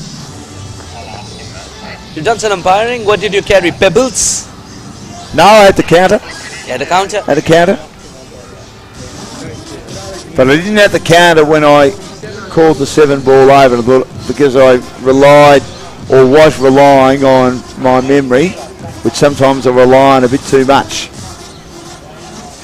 My photographic memory, and I was never bad at arithmetic at school, like the first part of the year in year 9, year 10. I don't know, what is it over in India? Would that be? It depends on where you are from. In Mumbai, right. It's different from in Delhi. We just call it 9th class. 9th class. Well, yeah, 9th class, okay. And I was very good at arithmetic first half of the year. Then the geometry and algebra would come in and I'd go from being up near the top to down near the bottom. Why didn't you like algebra? Oh, X is a good friend. I couldn't. X was not a good friend. I couldn't understand it. I could not understand it. And I remember my father said to me, because in year 11 you could choose your own subjects. Yeah. And we'd often spend many nights in that great study of ours in our home, and the old man would help me out the best he could. And he said, we're not doing this again next year, are we? Because you can get out of maths. You're just not capable of doing it. Yet my best friend, he's a mathematician. Back in the attack, Diaz. This is driven fluently down the ground with power and timing, but not placement. It was a ball in the slot and slightly over pitch that just a little bit more to the left or right hand side. That's going to go for 4. It's hit so hard and well by Rayan Farooq, who's such an organised player. Bowled well yesterday, captained superbly, and has got some runs today with the bat, having a big influence on the tournament. 2 for 114 in the 17th over. Diaz bowls, and he chops it away through backward point for 1. Trishane does the fielding. And again, he's doing the right thing with the rotation of the strike. 35 off 47. Sorry, 35 off 48. And now brings Hasnain on strike. And he's over 250 strike rate. And he's got 58 off 22. Littered with 6s everywhere. On top of the cricket nets. Out of the ground. On the picket fences on the full, especially down the ground. A couple on the onside. 29 off 1 over, the last over of Absakara, who had bowled 3 very tidy overs with his spinners, none for 7. Before that final blitzkrieg over by Hasnain. Diaz in the 17th over. And he elects to go for the spoon shot over the wicket keeper. And he didn't really get a lot of that. It sort of headed towards fine leg. I think he was not trying to go over the wicketkeeper at all, and I think he was trying to exploit that area because fine leg was inside the circle. Just get anything fine, I will go for 4.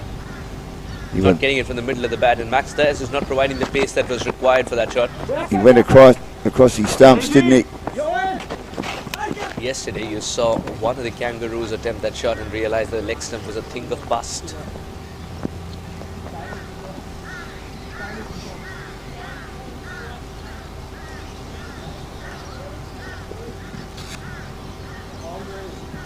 Three runs. So good so far for Max Diaz. If you can give just 3 runs in the 17th over, you've done a good enough job. He needs to close it out well, and he's up against Hasnain, who is going to butcher the ball. 59 of just 23 balls. What young talent, prodigious talent this man is. He's given the kitchen sink to it. Well, there's a swing and a miss there. Well bowled. With the way he waits after trying to hit that shot, the way he waits with arms behind his back reminds me a bit of Dhoni. Really? I think if he had got onto that goes out again, doesn't it? Yes, and there was once a moment where Dhoni went really, really hard at it and realized that he's completely missed the ball, and the bat went flying towards the square leg umpire. And then Dhoni did the same thing. Put his hands behind, ever so calmly walk towards the bat and pick it up. I don't know whether I've told you the story about when I really thought. When you stop like that, That MS Dhoni was one of the greatest one-day players I've ever seen. There were quite a few times, but just his ability to just, as this isn't taken cleanly, it's a bye, as he again went for the big swing and didn't connect. Still, it's a wonderful over. Just 4 runs of it for a 17th. Max Diaz will take it any day. Phenomenal comeback by the Sri Lankan Lions. 118 for 2. Yeah, there's one particular match where he just didn't panic and they needed a lot of runs in the end. MS Dhoni just against Australia, correct, in Australia, correct, huge grounds. And I who was bowling at that time? Oh, I can't remember. But I do know that he didn't panic, and I do know that it was inevitable it was going to happen. You could just tell the Australians had run out of ideas. They were bereft of ideas to try and find a way of getting him out. Very interested in knowing who was bowling at that time and Dhoni hit that 6 over long gone. Well, I mean, the run rate had gone. The run rate might have been Nathan Bracken, was it? The run rate got to 9. No, that wasn't Nathan Bracken. Nathan Bracken is a different era altogether. The run rate got to 9 or 10 or 11, and you thought they're gone here, but he never panicked right from the word go. So, starting the 18th over, and Hasnain, as the Indian boys have arrived for their match tonight against the Australian Kangaroos. 59 of 25. Trishane around the wicket, bowls again. He tried the swing and the miss, and it was a slow one. He nearly swung his shoulder out of his socket then in trying to get onto that and put that out of mid-wicket. Have you worked it out? Who that bowler was that Dhoni took on? And trying to get you that. Trying to get you the detail. as I say, he never panicked. Dhoni took on everybody, including Stark. 2 for 118, 17 balls left in the innings. They still need a few more yet. Trishane bowls, and it's down the leg side. That must be called a wide. Yes, just not able to get the accuracy that he wanted then. And also the one short ball for the over. 2 for 119.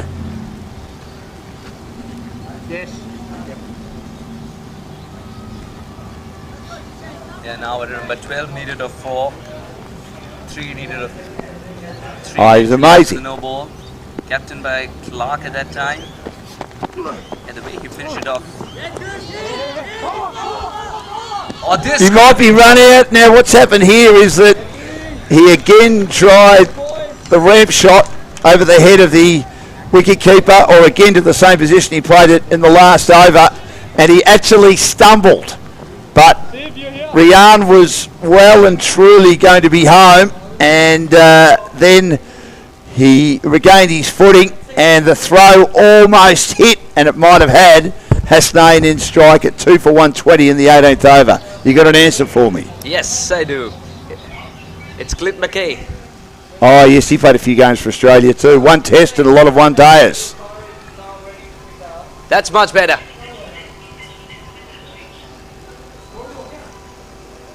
What an innings it's been. He's tried his best there, Captain. He had to do something outside his comfort zone. Yeah, they've sort of lost their way a little bit in the last over or so. Gets a little frustrating sometimes, even for a set batter, when the runs are not coming in the gap. He's trying to hit the gaps, but he's not getting them in the gaps, but straight to the fielders.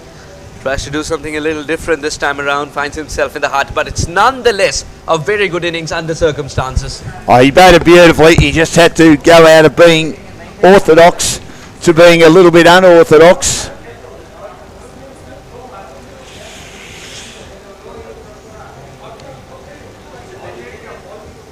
And it's 3 for 120 with the loss of Rayan Farouk, having the stump upended by the bowling of Trishane in his 4th over. And I thought 150 was a certainty. I think 150 is looking unlikely unless Hasnain can do what he did in 1 over from Absakara and try and produce a 29. But he's starting to play these improvised shots, the ramp shot, and a couple of them haven't come off. Just do what he's been doing. But he's still at the crease, hit through the ball. A couple of his teammates did it yesterday, batting late in the innings. We're talking of Absa, and we're also talking of Ayan, and they got some handy runs to get the score past 100. So he tried to swing across the line to a ball on line, and it was a straight one and he missed it. If he had got onto it, again, could have, should have, would have, or if it might have got out of the ground, it didn't. But a lovely innings by Rayan Farouk. Trishane, an inside edge to the new batter. Down to fine leg. Duluth with the glasses does the fielding. And it's 3 for 121 in the 18th over. Afzal Ahmad, who bowled beautifully as the opening bowler. He's actually the brother of Sohail, the coach of the Pakistan side. Younger brother by about 16 years. And he's the other Melburnian from Noble Park who's in this Pakistan side. So Hasnain, 59 of 27. And his strike rate's gradually going down, just over 200 now. Hasn't really added to his total much in recent times. A couple of attempted ramp shots haven't worked for him. They need a big 6 here. And he gets one on the leg stump. And he was well outside the line as he was actually on leg stump when he received that ball and gets a leg by. And it's 3 for 122. To me, I reckon the Lincoln Lions, bar that 1 over, have done a pretty good job here.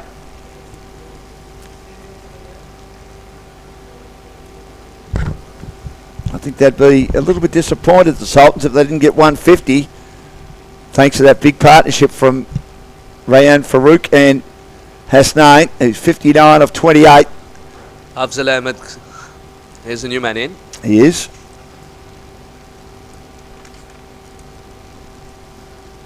Trishane, I love the way that he's found the Yorkers going. But just as we say that, Down the leg side. yes, the line has not been correct. Hasnain, it's good to see him itchy to come back for the second run as well. I thought he was going to farm the strike in such a situation, but he understands there's just one more ball to go. He was waiting to be at the striking end in the next over. I still think with their bowling lineup that they can defend this. We saw how well they bowled, especially in the first half a dozen overs last night, the Sultans. But as I've said a couple of times, I thought they were going to get 150. Slower delivery perhaps. Oh, it's a no ball. It's a wonderful delivery in terms of the line and length, but the front foot again of Trishane. Oh, It's been a cause of concern now. One cannot allow so many free hits, especially as the tournament gets tighter and tighter as the days will progress. It's something that they need to look into. This is not looking good at all for Trishane. He thought he delivered a fantastic ball. He could collect the cap and carry on. He's just lost his touch a bit, Hasnain here. He's swinging and missing since he got to 50. Wides and no balls have been a perennial problem. There was a hint of swing, but the bat swing wins on that occasion. DS at long off does a very good job of getting the throw in quickly and accurately. 18 overs later, it's 126 for 3. Just one run of the free hit.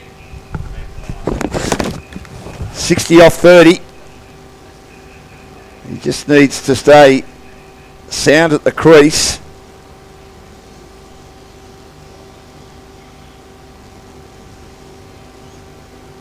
But they've got the medium paces now. They don't have the slower bowling of Absakara, and that played into the hands of Hasnain, allowing him to hit 29 off 1 over.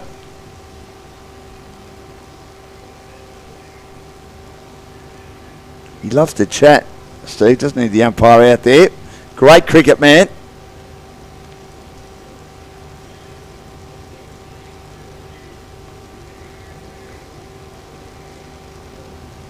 So Hasnain with his excellent 60, although just to me has left a few out there run wise, maybe sixes wise in the last couple of overs. As a set batter, perhaps yes, but you never know. Hasnain can break the mold that he's suddenly gotten into and get back into the form that he was in. Why did he break the mold though? Why is he breaking the mold? Why didn't he just keep going? The bowling's been okay though. Sometimes when you're at the non-strikers in for a little longer, it does rob you of the momentum that's required. Because you've been so used to being at the strikers end, the business end. Now can it change? Big swing and a miss. Good delivery. You've got to love the rhythm that Max Stairs has got. Say what you would want to about the line and length of Max Stairs, but that rhythm is just beautiful to watch. He's so easy on the eyes. He's almost putting his back out here. It's an interesting decision to have sent Afzal Ahmed here at number 5, isn't it? They believe that he can get the big hits away, be of support to Hasnain. He's got to get on strike though.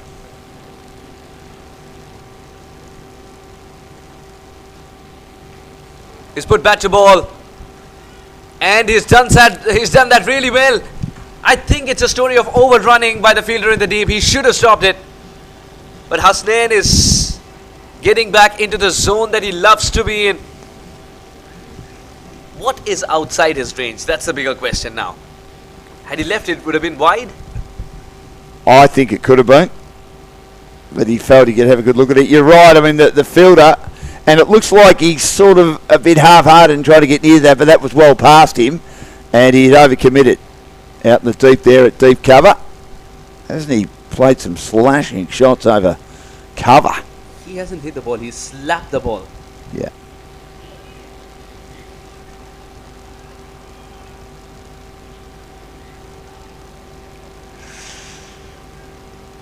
I still think this is a bit under at the moment. But then again, their bowling is so good too, so I can sit on the fence and pull the splinters out and just look at both ways and say, well, okay, they probably haven't got enough runs considering where they were, but their bowling was so good yesterday. Oh, that's got height.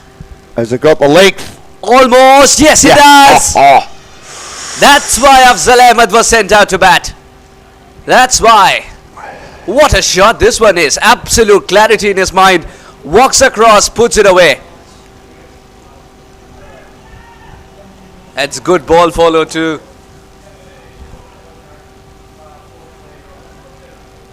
Just imagine getting it from the middle of the bat. The feeling of getting it from the middle of the bat. The second ball that you face. Phenomenal, isn't it?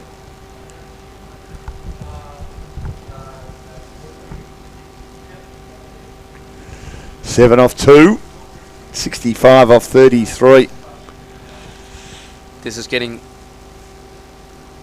too much for the Sri Lankan Lions to handle at this stage. What do you think is par? Or are they past par? Yesterday, when when 109 was scored and it was defended, I thought 140 was par on that wicket too.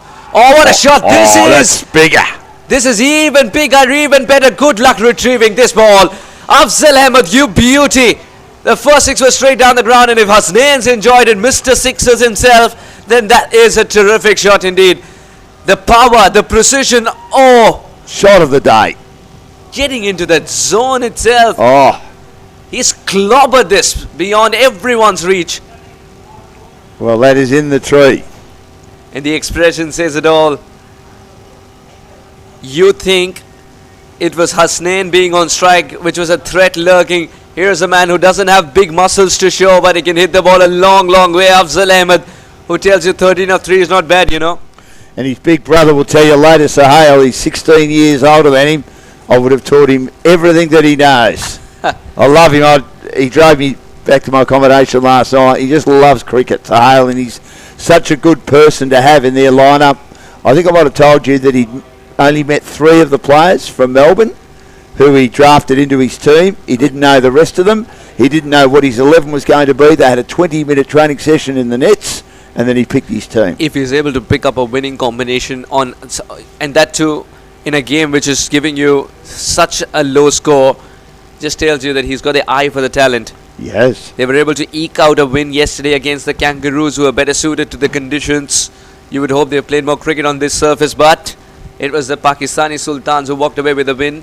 And it's a team that was formed in 30 minutes or so with one practice session. Just tells you how keen an eye for talent Sohail has, the coach of Pakistani Sultans. And I've been in touch with him for the entire year almost, and he's been following my work, and he's been of great support too. And it's always wonderful to chat cricket with him. He's that kind of a cricketer himself, and it's good to see that he's such good coaching material as well. Oh, I love him. I think he's fantastic for the game. And I'm very sure that Pakistani Sultans, the side that it is, at an impressionable age, you want someone like him around. Big swing and a miss. Lives by the spot, dies by the spot. Well, we got 2 sixes at the end, and there was 17 overs from that over. So they've had a 29 and a 17. So they've had a couple of big productive overs, 46. And then if you're looking at a glass half full for Sri Lanka, the other 17 overs have only conceded 97. So I reckon they've done okay.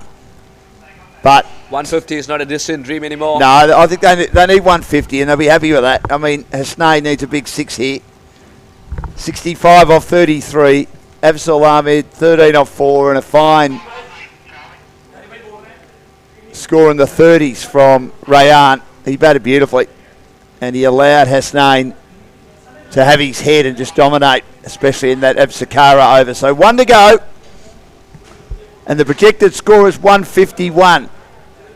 And Rayan Fernando will bowl that last over.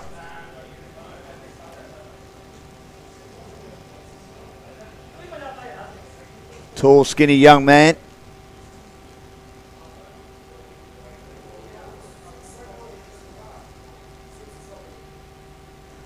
If they were to get another over of 29, 172 will be massive, but still 143. It means that the Lankan Lions would have conceded a few runs in their first 2 matches. So 1 for 15 off 3 overs. And Rayan Fernando. And this is slapped away, a flat bat, slapped down the ground to long on. And again, he didn't move his feet. He hung the bat out and played across the line. Hasnain, 66 off 34. I think the idea is clear, not to provide pace to Hasnain, not provide pace to Afzal, let them apply their power if they want runs. Rehan Fernando did exactly that. Keep it away, keep it out of reach, and bowl slow. He's gone long and high again. But he should be caught. He's not. It's dropped. Max Dyers, the culprit. Would you believe it? Fernando creates an opportunity, and that too of Afzal Ahmed, who was dealing in 6s. Afzal survives. This should have been taken. It's a straightforward chance. I think it's another story of overrunning. He never judged it. And that fell through the hands which were yet to be cupped. It was in the air for a long time. 15 off 5. And he hits that long and high. I reckon he's got enough on that, Suhas. No, he hasn't. Got dropped again, but that was a great effort to tumble forward to try to take it. So dropped in consecutive deliveries. And he's living dangerously, Afzal Ahmed. I thought he got that much of it. It was going to be the biggest of the lot. Twice in 2 balls. Catches being put down. Oh, the Lankan Lions have got to pull up their socks here. Another opportunity. Didn't get it anywhere from the middle of the bat, and this should have been taken. Oh no, what an attempt. I thought it was closer than what it looked like. And doesn't need to chase this one at all. It's a wide delivery, even for a right-hander batting on the adjacent pitch. Looking at the replay, he certainly didn't get all of it. He got it high on the bat, didn't he? That one that was almost caught out in the deep on the onside, Afzal Ahmed. So the target's going to be 150 at the moment. With still 3 legal balls to come. And he's going to swing the bat as hard as he can. Just like that. But this one's got height, no distance. Yes. Should be taken. Man coming underneath has put it down as well. Oh. 3 times in 3 balls. Afzal Ahmed is starting to feel invincible. He's got an insurance to catching. 19 off 70. Well, that one you could tell was not going to clear the field. And the captain, Thivy, made a bit of a meal of that when he was trying to take the catch. If we look at the replay here, and in the end, he had moved too much. And what I mean by that, he moved forward too much, my understanding, and he had misjudged it. He then had to try and stretch back with his hands. Let's have a look at it. And he was out of position. This is the second time it's happened. One is dropped short. It was a very difficult chance, but the first catch from Mark Diaz and this one looks very similar. It's the Aussie style of catching. I mean, we say that around the world. Now I realize I am in Australia. It's your style of catching. The slow one, and he's got onto that and whipped that away around the corner for 4. What a finish Afzal Ahmed's providing. While all eyes were on Hasnain to provide the crescendo finish, Afzal Ahmed's come out with a beauty. 23 or just 9 balls, Pakistan Sultans.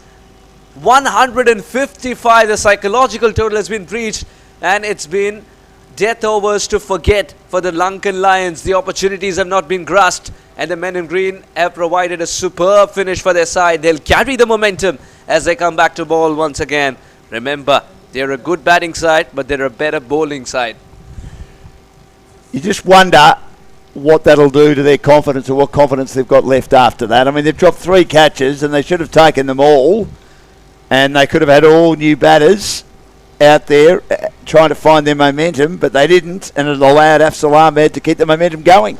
This is the reason that 155 was posted in the first place. They targeted Max Diaz first. Huge hit on the leg side. Terrific shot that from the captain Farooq. And I think he just started off the proceedings. And it was all Hasnain in this over. 29. 29 runs of that over. Sixers contributed a plenty. That car missed it by a second. Otherwise would have carried the ball to wherever he was going. And some of the sixers that look huge. You just knew that it was going to be 6 halfway through. Fabulous hitting. That one on the nets is just an indication to the bowler that you need to practice there before you bowl to me. That was unbelievable, that shot. Incredible hitting, and this was one of my favorites. One of my favorites. The ball stays hit where Hasnain hits it, and he wasn't done yet. He wasn't done yet. See, I didn't think he got all of that, but that just indicates how powerful he is. Absolutely right. The luck factor also favors the brave. And this was a phenomenal. Just clear the front foot, go for the big shot, and let the body take over. Extension of arms, and then Afzal providing a superb finish to those sixers. Back-to-back sixers from on either side of the ground. This one was magical indeed. Huge. They're still searching for the ball there. Oh, that was a great shot, that. He got that right in the sweet spot, didn't he? And look, that was a little bit wayward with the bowling. So 156. The Lankan Lions conceded a big score yesterday of 162. So Raza only got 2. Rayan Farooq, 36 off 50, was a fine innings. Azan Saeed made 8, and then it was a big partnership between Rayen and Hasnain. Hasnain 66 off 34. Lost his way a bit towards the end, but he was lucky that Afzal Ahmed came in and made 23. The bowling was a bit expensive. I thought that Crandall did well. 14 dot balls, none for 14. 13 dot balls for Trishane, but 2 for 30. None for 36 for Absakara. 29 off his final over. Max Diaz was none for 30, and Divi had 14 off, 1 over as the captain. So he needs to lead from the front. He made 57 off 47 yesterday, the Sri Lankan skipper, and they've got to make 156 to win the game. If not, they'll be none from 2. If Pakistan win the Sultans, they'll be 2 from 2. And then later on today, the Indian Tigers had a good win yesterday. Again, they take on the Australian Kangaroos, who lost narrowly. Their batting let them down. Their bowling was very good. And that should be a terrific contest between those two famous cricketing nations in the under-19 ACL tournament. So back very shortly. The Lions, of course, winning the toss. They elected the field, and the Sri Lankan Lions have got to make 156 to knock off the Pakistani Sultans, who bowled so well yesterday. It'll be a real challenge for them.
Simon, is that yours?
Yeah, so it's my second year of umpiring and I finished in second grade. Did second grade all last season, just gone. So Second year? yeah, yeah, That's good, isn't it? yeah, it's going alright. They put Enjoying me in, it? Loving it, loving it. They put me in the development panel. What do you think? How far would you like to go? All the way, good enough. That's the thing, mate. The chance of Shield cricket this year, or do you think it might take another couple of years? Nah, it'll take another couple. So first grade this year or next season would be nice, and then after this season coming up, hopefully maybe a contract with Queensland Cricket. So you then get Shield done, don't you? Yeah, I'd probably get, the way they do it is they pick you like fourth umpire for BDO and WBO and all that stuff, then you get third umpire, on fifth umpire and that kind of thing. Just for the Queensland game? Yeah, or any games up here in Queensland. Right. Yeah, so it could be whoever, but as long as they're playing here, like 18 deal and all that kind of thing. And then what's the next step? The next step after that would be an Australia. ACB contract, which means you go everywhere around Australia. Yeah, in Australia. Yeah. But that's, yeah, probably a few years away. How old are you? Only young, aren't you? 31. Oh, Yeah. The final was on. oh you had?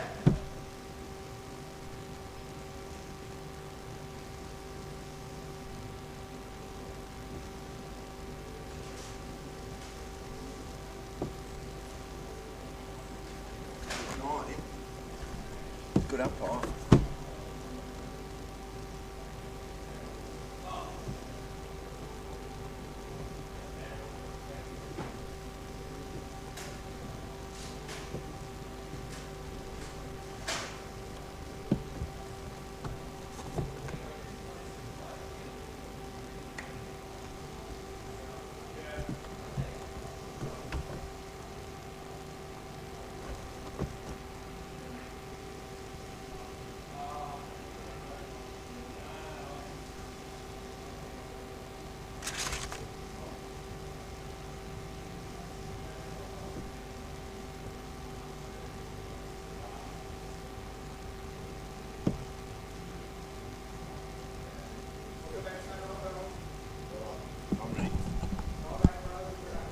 tell me when we're ready to go, mate.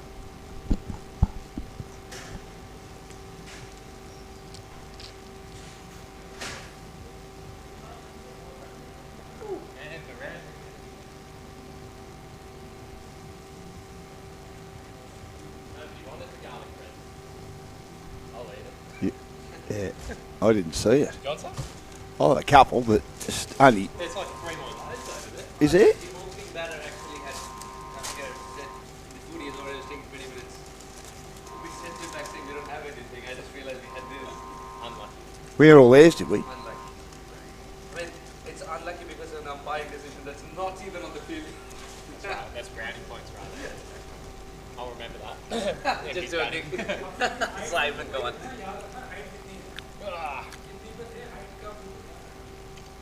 Don't mind the third umpire kick, it's pretty good. Pretty easy, the third umpire. Don't have to do much. Wait till you get to the top level, mate. Yeah, I know. Can't You wait. might have a day where you do nothing, and then you'll have a day where every decision's checked. So when you're watching the test matches and everything like that, are you watching it all more closely now and just, yeah? So I actually watch the umpires. But the thing with that level of cricket is what they do and what we do in Premier Cricket is completely different. I read this book called Fill the Gaps, Behind the Gaps. Ready? Ready to go? Yep. Okay. Yeah, it's all about routines. Well, we're underway in the Pakistani Sultans bowling innings against the Sri Lankan Lions, and one of the heroes with his 23 off not many balls, Afzal Ahmed, has already conceded 2 runs. Odil Pereira's opening with Thivi, and Thivi flicks the next one away. He got 57 off 47 yesterday. They had a bad case of the dropsies in the last over, the Lions, to allow the Sultans to get a good score of over 150.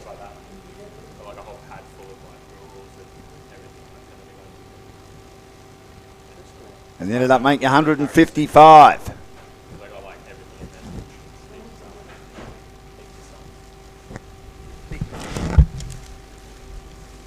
So Odil Pereira facing his first ball, gets beaten as he opened the blade, looking to get it past first slip. And the Sri Lankans again have employed a slip. Sorry, the Pakistanis have again employed a slip in the early stages of the innings.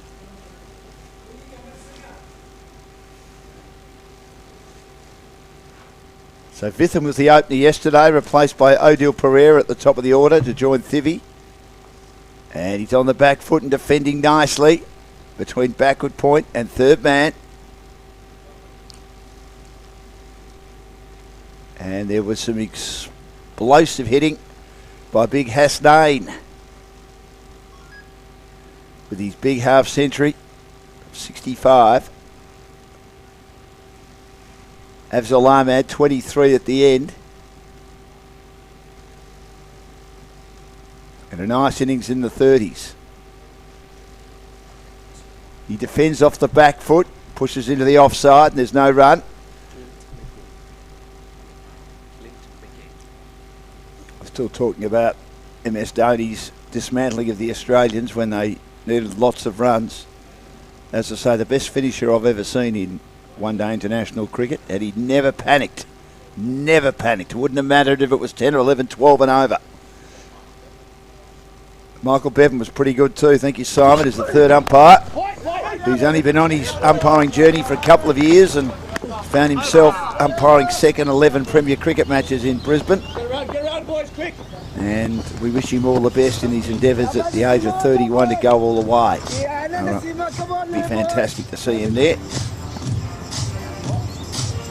At Lord's doing an Indian-England test match on the hallowed turf. Eden Gardens doing Pakistan, Sri Lanka. The brilliant Basin Reserve, one of my favourite cricket grounds in the world, doing New Zealand and South Africa. Even at the Cauldron at Johannesburg, doing Australia. Well, we can't do Australia, of course, but he can do South Africa and Sri Lanka.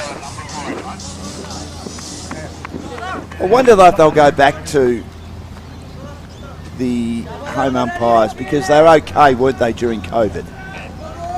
I think it seemed to work, and no one seemed to be too worried about any hometown decisions. At that time, it was a privilege to have cricket, actually. Oh, it was, exactly right. So anything that you made to accommodate cricket was okay. Correct. I think it's just a matter of time before the hullabaloo starts again. Yeah, I think so. Good ball. Very good ball by our man, Abdul Rafai. Man of the match yesterday with his 5 wickets. And right on the spot straight away in the second over at none for 4.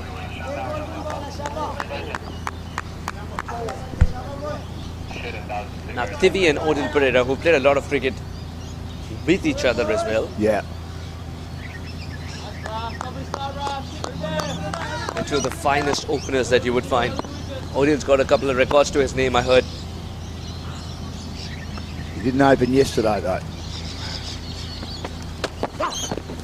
And a swing and a miss, appeal for a catch behind. He reckons he heard something. And he's saying, I reckon we go upstairs. Although he can't make that decision. The captain will... I think it was a swing and a miss, as you rightly pointed out. Are they going upstairs or not? Let's have a look.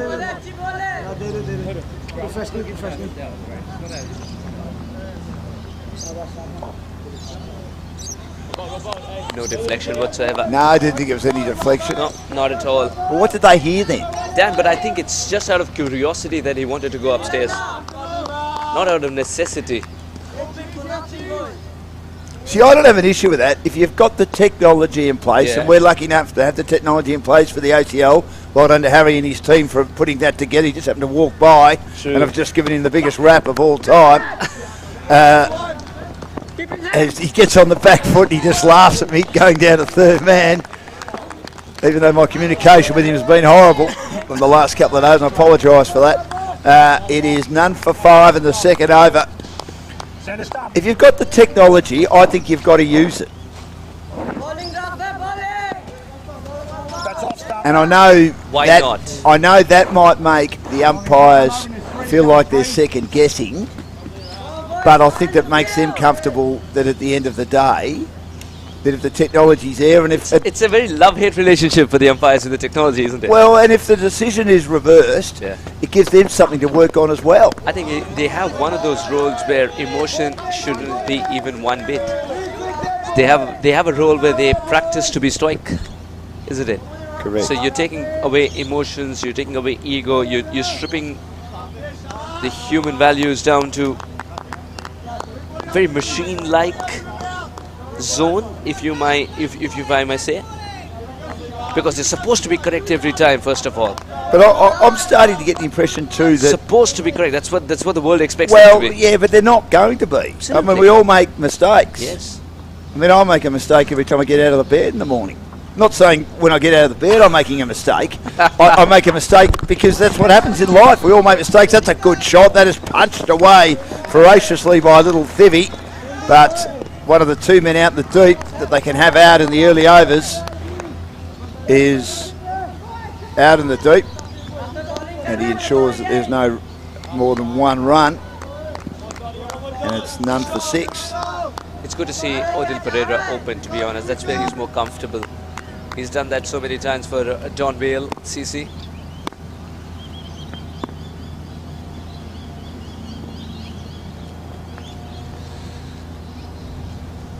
Rafi's kept it tight so far. That's an interesting shot, isn't it? He had both feet in the air as he flicked that away. You were discussing Dhoni, there's a helicopter coming up. Wasn't that an interesting shot? It was almost a Yorker length ball that he dug out and he flicked in the air with both feet airborne. We'll have a look at that in the replay again and tell you how helicopter-esque it looked. 6 without a wicket. I think we might add a run to it. None for 7 after 2, netting a further 149 Ready with the bowler, please, fellas. after the Pakistani Sultans finished with 155. And here's Ahmad again. That was a very interesting shot. And defending from the crease is Odil Pereira. It's quite compact.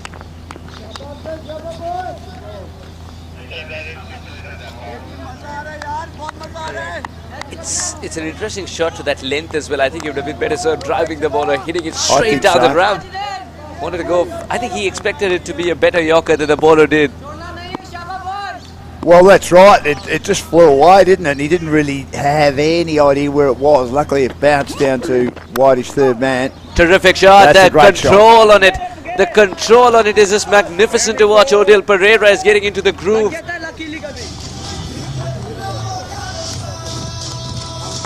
He knows the importance of a win at this stage, Dan. Couldn't put the win on board yesterday. It's important that the openers click. What a shot that is. Just love the fact that he doesn't commit himself on the back foot, but he's so quick in transferring the weight and putting it through the gap. Oh, good delivery. Took the edge, bounces in front of first slip. And again, he was opening the face for mine to try and see if he could slide that away past first slip through the vacant second slip. And it was a bit too close to his body. But luckily, he had soft enough hands to control that Suhas to ensure that it wasn't an edge. Well, it was an edge, but it wasn't an edge that carried the whole way. He's got an idiosyncrasy of that lock and pop action, if you'd see. And it happened so late when the ball has already started to run in. Usually you see the batters absolutely still or with little movement. That is extravagant moments. It's jolting. It's interesting too, he doesn't bang the bat against the crease very often. He's ready to go very early. I mean, you see so many players do that nowadays. When I first started watching cricket, Tony Grigg, being so tall, was the only one that did that and had the bat up very, very high, getting ready to play, and that was seen as unorthodox. Nowadays, it's seen as the norm, the way that the batters take their stance. Yes, in fact, the bat remains above the waist because it's easier to swing the bat from that Correct. position rather than pick it up all the way, which puts more strain as you realize the bat's heavier. I mean, Viv Richards, with his very laid-back style with the backside sticking out, he used to bang the bat against the crease, and then he'd get ready to go. And Greg Chappell was the same as well. It served them brilliantly. Here's Afzal Ahmad again, and takes the outside edge, squaring Thivy up a little bit, but he did have control of it along the ground. And this is okay for Sri Lanka because they haven't lost a wicket in the first 3 overs. Okay, the run rate is below where they'd like to be. It needs to be just under 8, but it's at 4. But most importantly, they're yet to lose a wicket in the first 3 overs, and Afzal Ahmad has the figures of none for 2.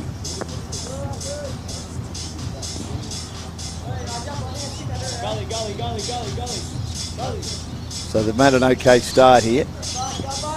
Hasnain batted beautifully today, and Abdul Ahmad at the end, or Afzal Ahmad at the end. And the skipper also made a very useful score. Looked very compact. Played the best shot of the match down on one knee with the cover drive. Here's Abdul Rafi after 5 wickets yesterday. Oh, that's a great delivery. That wasn't far away from taking the outside edge.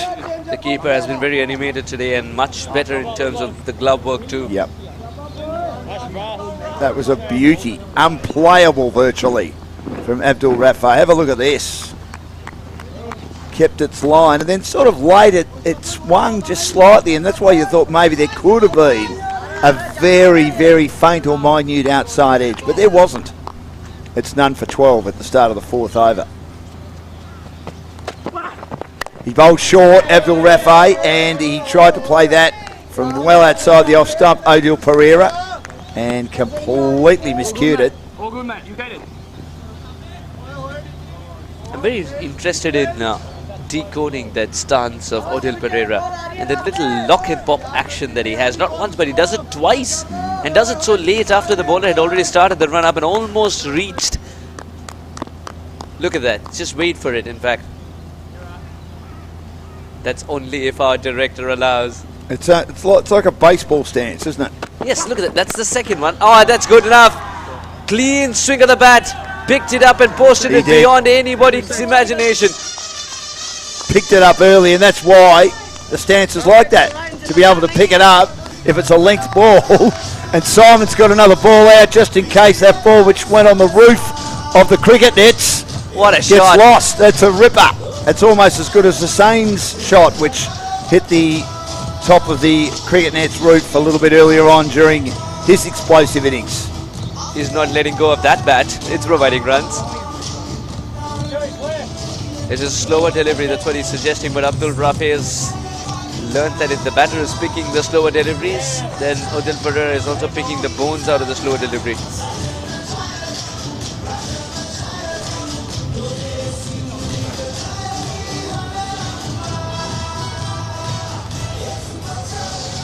Involved with the Kingston Hawks as well. He's got the Kingston Hawks trousers on, same colour of course as Sri Lanka.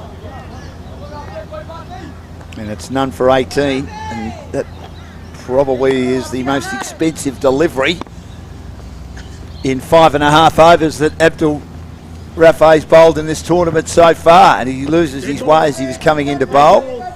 No ball.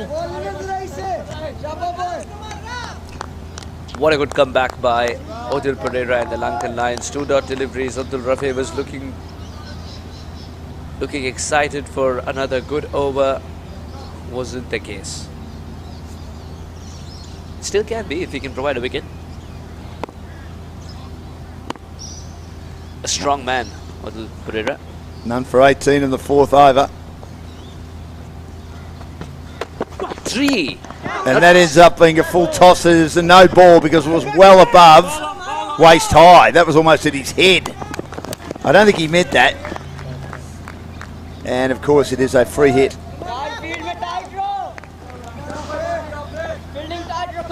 Just lost complete control in Rafi. Batsman, free hit. Yep.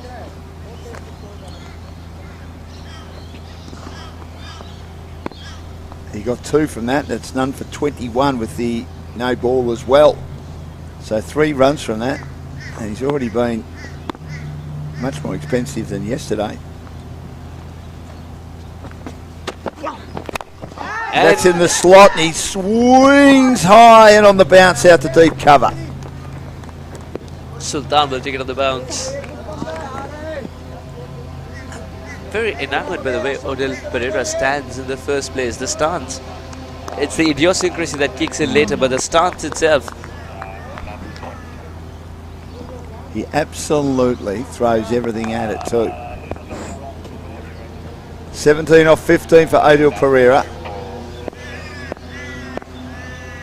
And now Thivi hasn't had a lot of the strikes so far, the skipper. Bowled an expensive over for 14 today. And gets a good delivery that he pushes into the offside and does not score. We've got 1 ball remaining in this, the 4th over.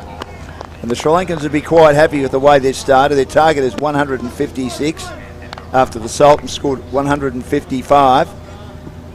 And the Lions again conceding over 152 matches in a row. A couple of expensive overs. Avasakara went for 29. 28 of those came from the bat of Hasnan when he was at his belligerent best.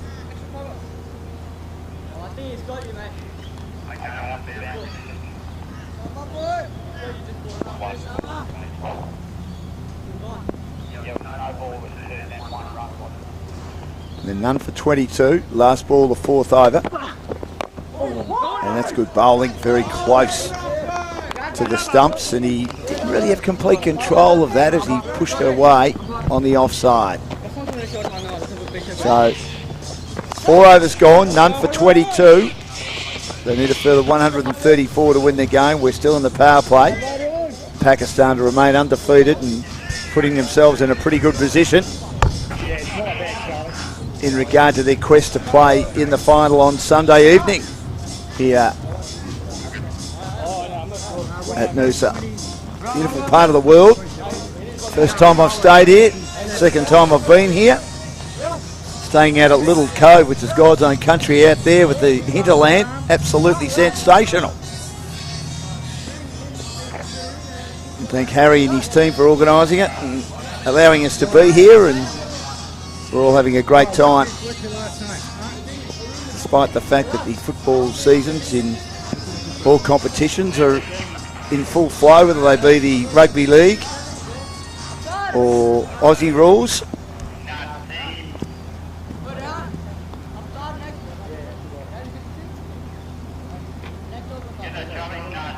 As we're about to start the 5th over, a couple of the locals just enjoying a couple of quiet beers, including 4X Gold, which is what I used to drink when I was a young man, very young man. And it's going to be a bowling change here. Haroon, who was a late inclusion yesterday, according to Sahel, the coach of Pakistan, wasn't sure of the makeup of his team even at the last minute. He hadn't seen many of these players, as many of them are from interstate. He's from Melbourne, and he elected to pick Haroon. He liked what he did in the nets, gave him an opportunity. I thought his last 2 overs last night in the dewy conditions were terrific against the Kangaroos. Short and wide, and that'll be called a wide. I think Odile Pereira was about to get on tippy toes. There's 100 coffees have just arrived. Thank you, gentlemen. Much appreciated for all your hard work. None for 22. In fact, none for 23 with that wide ball being called. It was, I suppose, a loosener from Haroon Nadeem. Odile Pereira thought about it, I reckon. And he goes across the line, driving down to mid-on. Didn't get that where he wanted it, unfortunately. And it could have been a boundary if he had got more of it, which he didn't.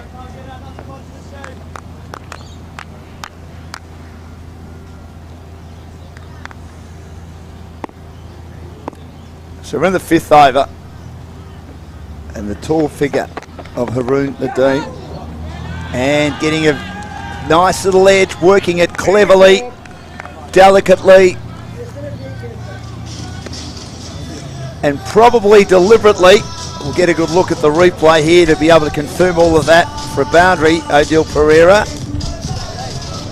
Yes, that's what you need when you don't have a slips cordon in place.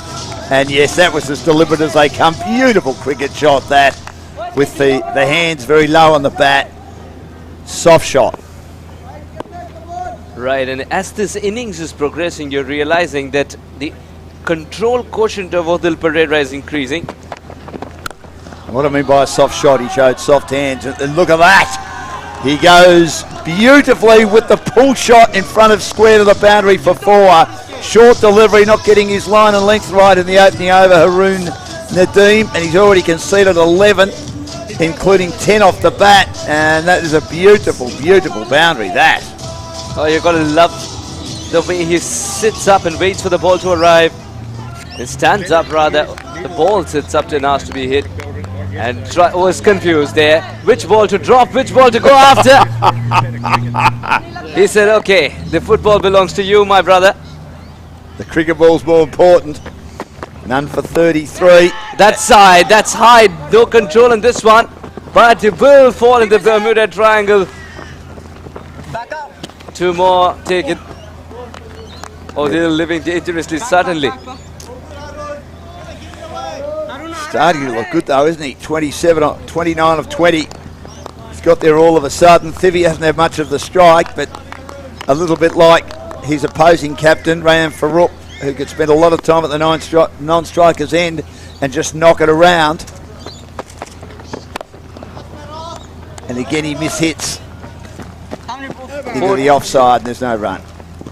Liking this over for Odile Pereira's brilliance. 4-2, 4-2. Ensuring that he got the strike most of the times and he was able to clear the expectations.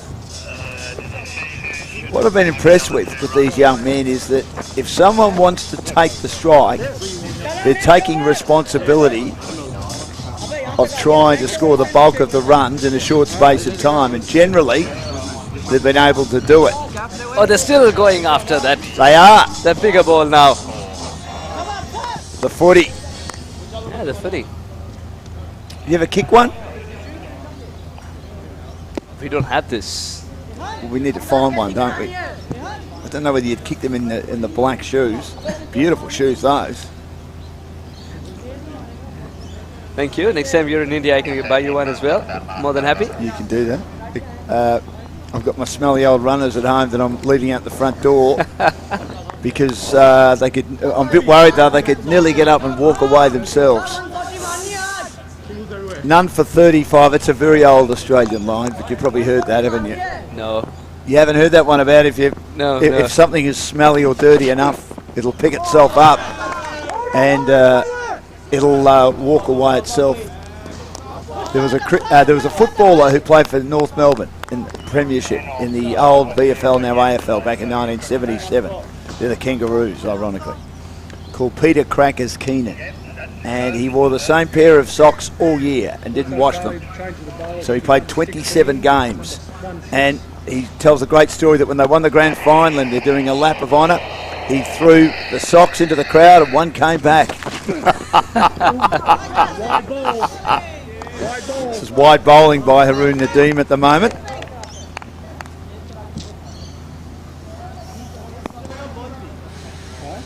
TV has been asked to keep quiet today, it seems. He's quite content doing so because Odil Pereira is providing the runs at a good pace. I think it's going to be TV to play the anchor's role. 5 overs 35 without a wicket. The Lankan Lions will take it. Oh, it's a good start. Look at them score at 6.7 now with a required rate just over 8. I should say it's Absar Hassan into the attack. He was the one that helped get them past 109 yesterday with some good batting, and that's a good delivery. He looked to open the blade then, and it followed him, and it wasn't far away from tickling an edge through to the wicket-keeper. Tivi, who hasn't had a lot of the strike, and just looks slightly rusty, and as we've said a few times, Suhas, that often happens. We're in the good start for Absar Hassan. Yes. The last over before the power play restrictions of the first one are lifted. 35 without a wicket. The Lankan Lions, they've done well so far.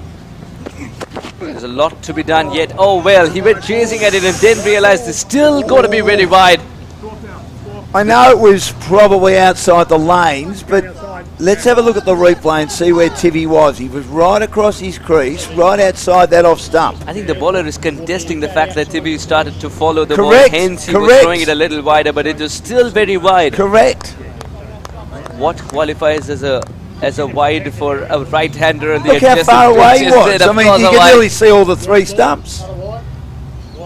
Look, it was wide. It was definitely wide, but was it wide? Absolutely clear. To be called a wide, being an offside delivery. Not getting hold of this one.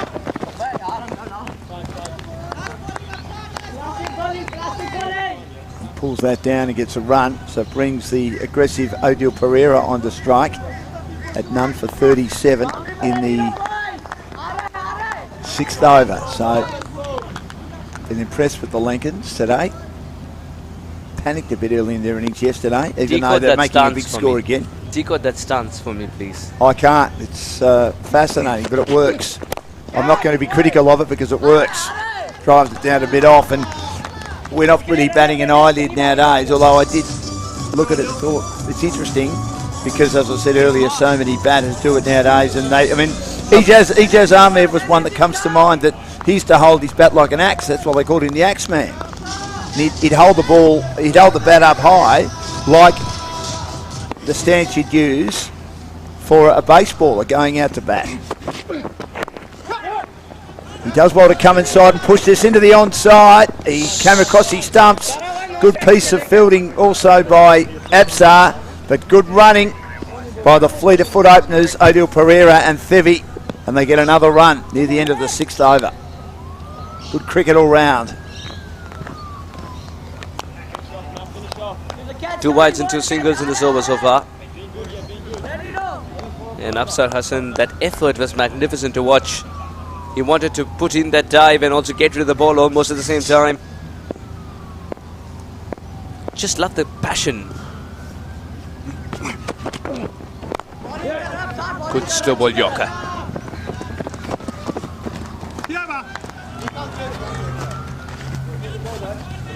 I think it's one more delivery to go because there were 2 wides in the over. No, it's an over. 40 without a wicket.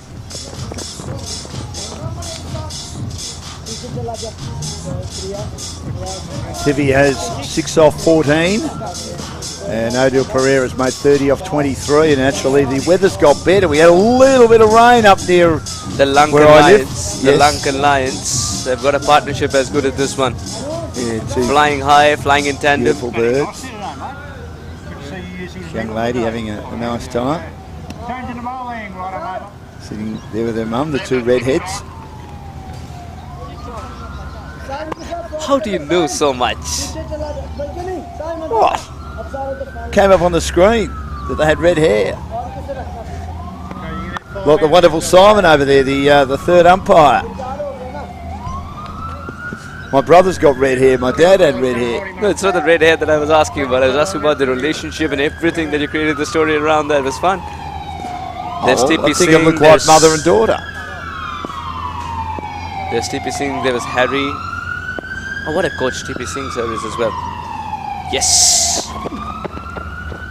It's a busy day for... Here's that's a wide ball. here's the windmill action. Yeah, the windmill action indeed. It's a busy day for the firefighters, it seems. That's Hopefully also not because too Odile busy. Pereira, before Odile, it was Hussain who was setting the ground on fire. Yes, Issa Omar bowls a wide straight away, so they're not quite getting their radar right today. The Pakistanis, like they did last night, did they prefer the conditions? He's got a good under slower lights? delivery. He does, but gee, he advances brilliantly. Thivy, what a shot that was. He punished it between cover and whitish mid-off. Beautiful cricket shot.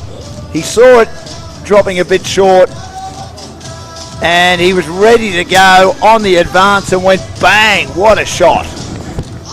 Well, next one's a Yorker for sure. Yeah, so the wide is called in relation to the batsman, not in relation to the markings on the crease. Oh, okay. So if you bring the ball into play, it can't. Terrific shot from Tivi. Unless it Like when you bowl. 45 without loss in the 7th over. The run rate required is over 8.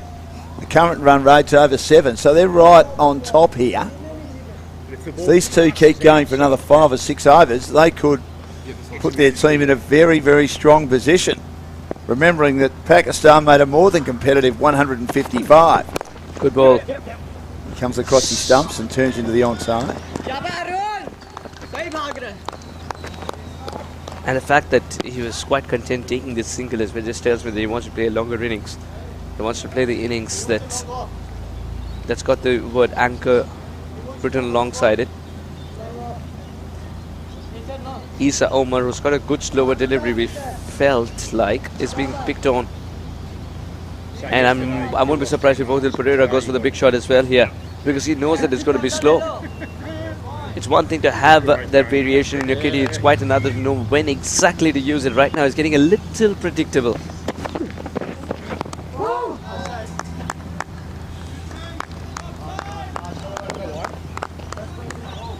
Calling for a wide. One not forthcoming. 6 runs of the over so far.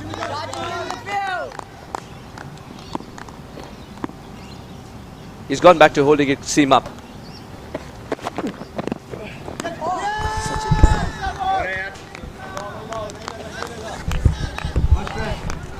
This is actually a better delivery, to be honest. And that's the line that he needs to hit as well, just outside of. The batter trying to lean into it. But Odile Pereira, again, that stance just suggests that he's someone who's going to be looking to score leg side.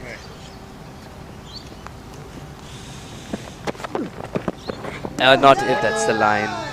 Is it a wide? Yeah, Yes, it's called a wide. He was hoping against hope, Isa Omar, that the umpire's arm stays sideways and doesn't move a bit, but they do. Well, it would have been a very good catch, because if it's not a wide, it's either taken the edge or it's off the pad. None for 46.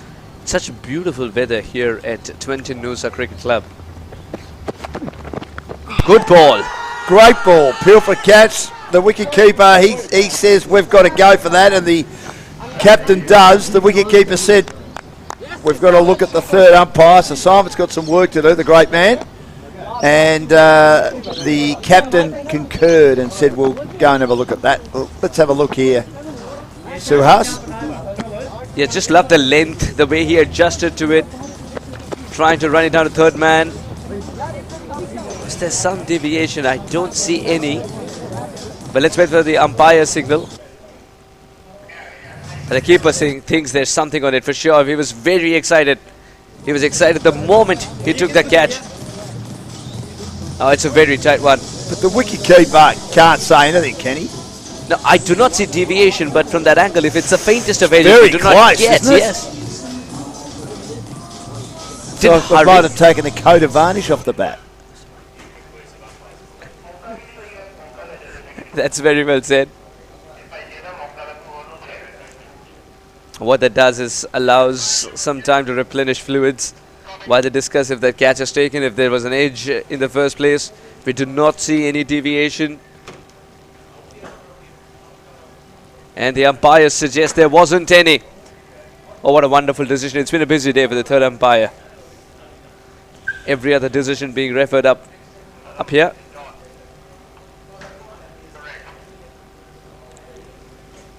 I mean, I think, and only Simon knows the answer to this, the third umpire, I think if he was to give that out, he needs to look at that a lot and see if he can actually see a proper deviation. And I don't think, no matter how many times he looked at it, he was likely to see a proper deviation. That's wide of the off stump and called wide again. In fact, a no ball. Yeah, that didn't land in the pitch that No. we're playing on. That would have been a good ball tomorrow. Yes.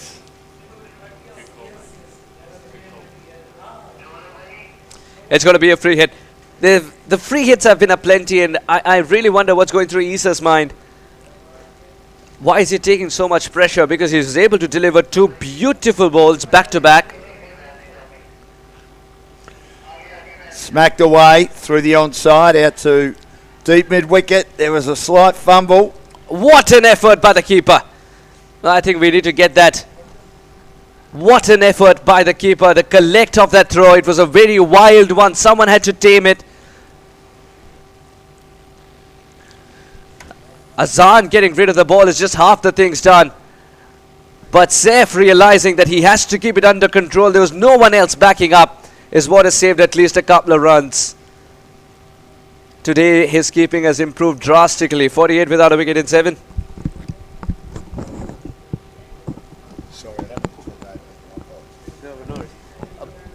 Tell you what, mate, I've got to watch the game. I can't keep doing this because I can't see. This is the broadcast, right? So you need to watch this. Yeah, but I've got to watch the game because you watch the game. I always watch the game. In radio, yes. Right now it's a little different because we don't have the angles to watch it.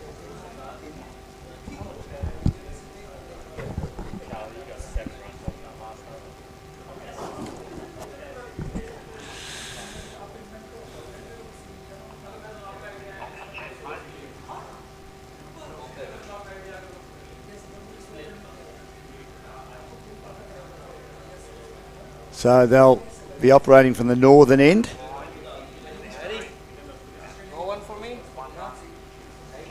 And it's pushed back to the bowler. Gets a bit tucked up from Abzar Hassan, who did a good job there, I thought, with that delivery.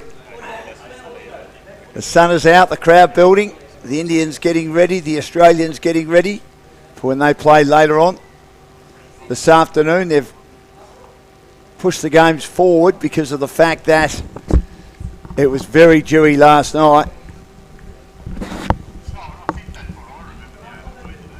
And it's none for 48, early stages of the 8th over. An outstanding start by the Sri Lankans, going at nearly 7 and over. And again, plenty of gaps on the onside as it's dabbed away for another run by Tivi, who's playing the sheet anchor role. Got 57 of 47 yesterday, and he's allowing Odil Pereira to make the runs. 32 off 27.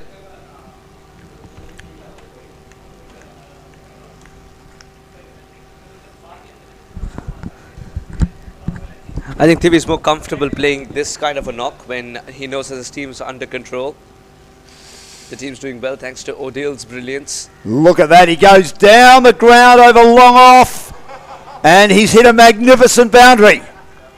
Beautiful shot. It was a length ball. He got underneath it and he blasted it down the ground for one of the shots of the day. Absar Hassan gets it wrong. He knew it immediately. That's not the right lens to be bowling to Odell Pereira, who despite a mid-off lurking went through with that shot. I love the way he extends the arm and puts his body onto that shot. Marvellous to watch indeed. Absar Hassan, who provided the runs yesterday, eventually to be bowling at them, has gone for runs today, 9 of 9 balls. This was very demoralizing for any fast bowler for that matter, who runs in with all his might and realizes the ball's flying quicker. Showing great authority. He's on 36. He opens the blade. He's played that shot very well too. Steers it with soft hands, the late cut through the vacant slips cordon. I like the fact there, Dan, that he's come back really well, Absar Hassan. He was able to bowl at the off stump line, literally on top of the off as he finished it. Brilliant to watch. That's the kind of comeback that you're yearning for as a fast bowler after being hit away for a straight shot for 4. Or Tivi wants to go with a cross-batted shot. And the cross-batted shot yields him just a single. He's quite content scoring those singles. It's that phase of the game where Tivi is looking to rotate the strike and Odell's looking to take the leather off the ball. Well, we saw Rayan Farouk do the same thing, didn't we, in the Pakistan innings when Hasnain went berserk with 29 of 1 over. What's it with skippers doing that? Oh, I think that they're responsible players. Are they? Not saying the others aren't. This is in the air, top edge. I don't think he's going to survive this time. And he perishes and they get their first wicket. He went through the shot a little bit too early then, Odell Pereira. But his fine innings comes to an end and they break through at 1 for 54, needing just over 100 to win. And let's have a look as he was looking to play that on the onside. And he was through the shot too early and it flies out on the offside into the cover region. The captain takes the catch. Absar gets the wicket. And 1 for 54 Sri Lanka. A good start though. And they're in the 8th over, needing a further 102 to win. And they lose Odell Pereira for a very well made 33 off 28.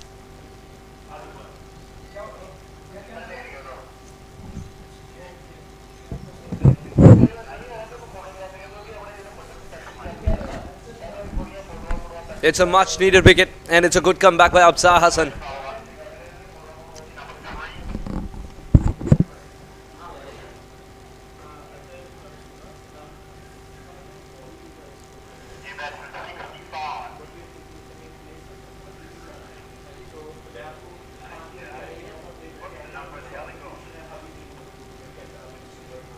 So we've got 1 ball left in the 8th over. The fielding was very good yesterday. The wicketkeeper didn't have the greatest night, but the outfielding and ground fielding was pretty good by the Pakistanis.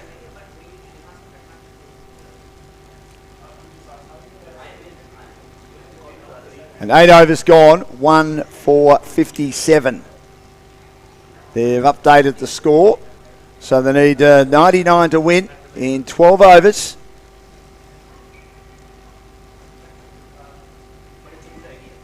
Up and down over by Absar Hassan, but he got an important wicket. The first one of the innings. And Tivi on strike on 16 off 20.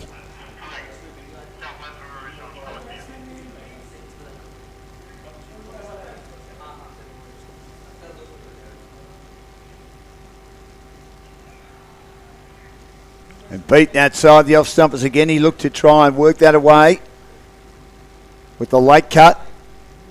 Quicker delivery.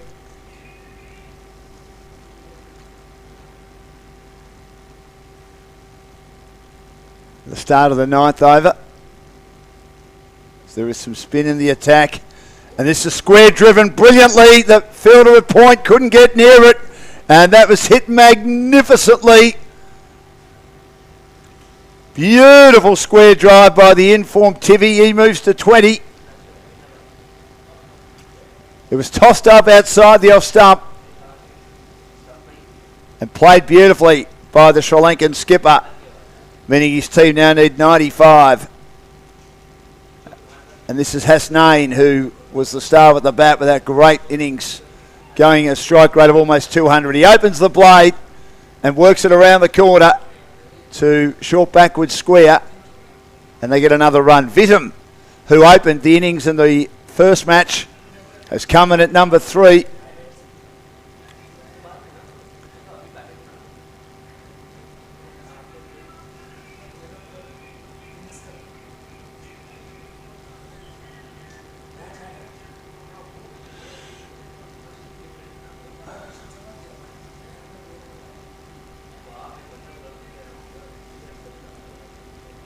And Hasnain to bowl to Vittam, the new batter, with his off spin. We didn't see him bowl yesterday, so his first bowl in the tournament. Vittam being a left-hander. Missed out with the bat yesterday. Pushes to short, straight mid-wicket. Fling at the stumps at the striker's end, where Tivi was headed. No drama for the Sri Lankans. Good running between these two players. 1 for 63 now in the 9th over. Run rate at 7. It needs to be at just under 8 to win the game. They've only lost the 1 wicket. Both teams didn't lose early wickets so far in their respective innings inside the first 10 overs. Pakistan had a very good partnership with the 3rd wicket between Hasnain, who made 65, and the captain, Rayan Farouk. And Tivi on 21. Faces again to a quicker delivery. Gets through his overs quickly.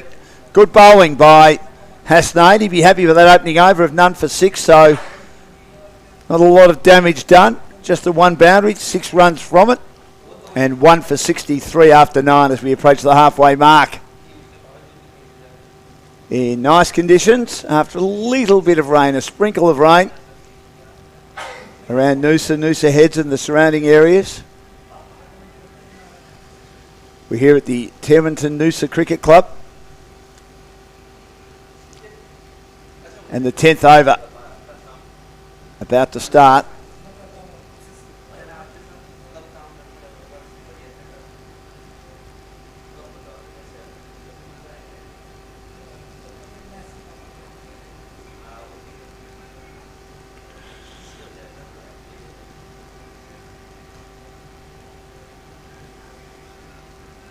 The man who's got the wicket,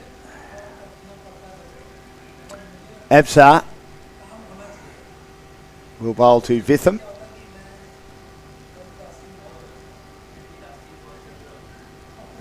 If they are to win today, they probably need a good win because their net run rate took a little bit of a punishment yesterday with a 42-run loss to the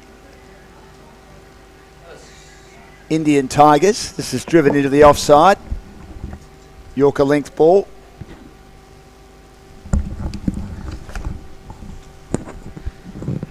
You're hoping for a better comeback from Absar Hassan, isn't it, Dan? He's got the makings of a fantastic fast bowler. He's someone who thinks on his feet.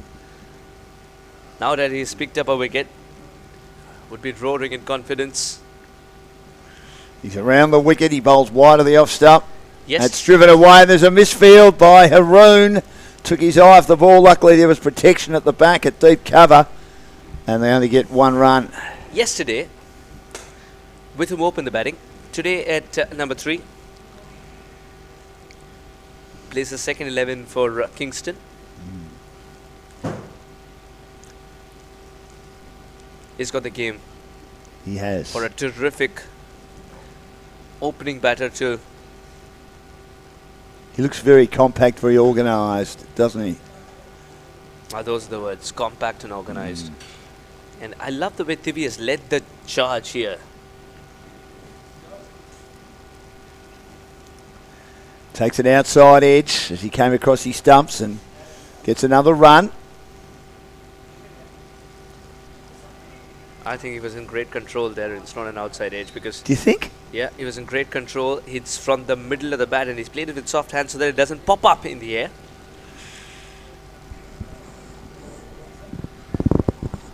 but he is not scared of showing his leg stump. He's not scared of walking outside off to make leg side more accessible. As you get closer to the ball, more options open up if you're trying to play a restrictive stroke and not a huge one. It's going around the wicket, and it's slid away into the onside by Vitham. It's quite the opposite, isn't it, when you're playing a bigger shot and you try to get away from the ball, not closer to it. Well, you do. You're exactly right.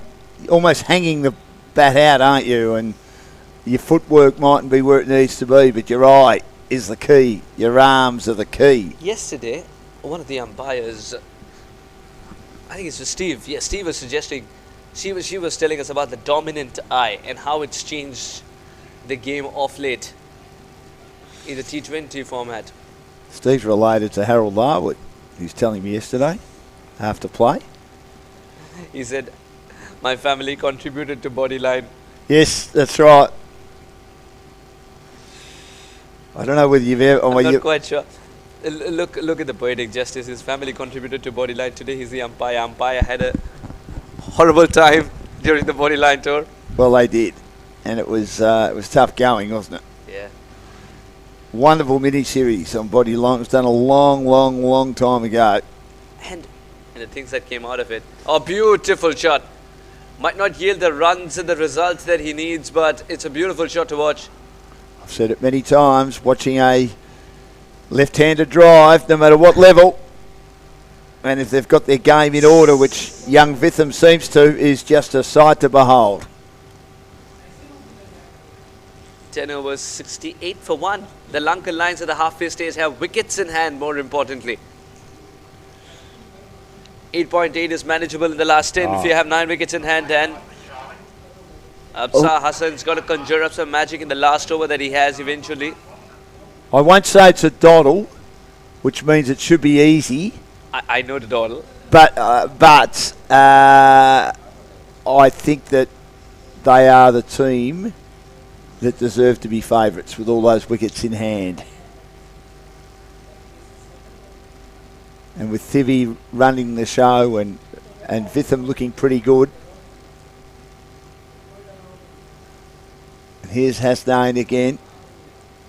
How much confidence would he have at that pop increase now that he's got to think like a batter? Well, it'll be interesting. I mean, he did bat well. I thought he lost his way a bit in the back end of the innings, but he did all the damage, of course, in that one over. I think it helped that Absar was in great touch too. Yeah, outstanding. Good ball. Following the batter still has its place in this game. He darted it in, didn't he?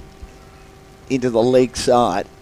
We are in an era of T20 cricket where the spinners are trying to bowl as quick as possible, then the spacers are trying to bowl slower.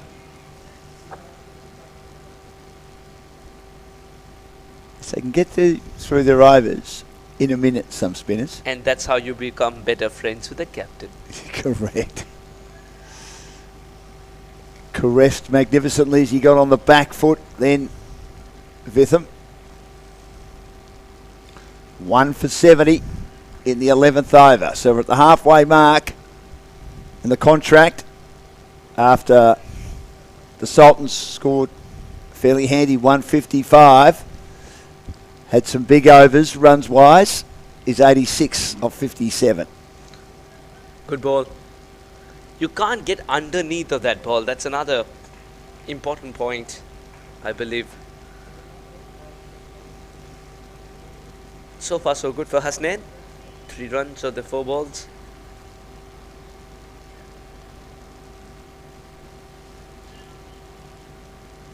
It's been magnificent to watch all the 4 teams and the kind of talent that they've shown. This was a change-up. It was quicker, but this was a change-up. It came from the front of the hand. It did. It's good bowling, wasn't it? And he couldn't get anywhere near it then, Thivi. It came quicker for him to decide. This one's been guided away. And I felt it's not 100% commitment from Isa. He just kept on delaying the dive and a couple of times pulled out of that run as well. Did he think the ball was going to get away from him?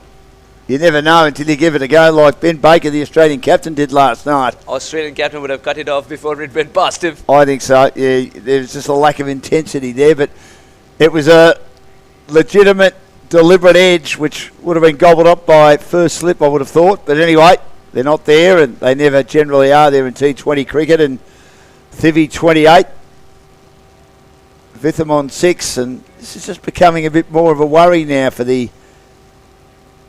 They're almost at the halfway mark, the Lions, and putting up a really good fight against the Pakistan Sultans.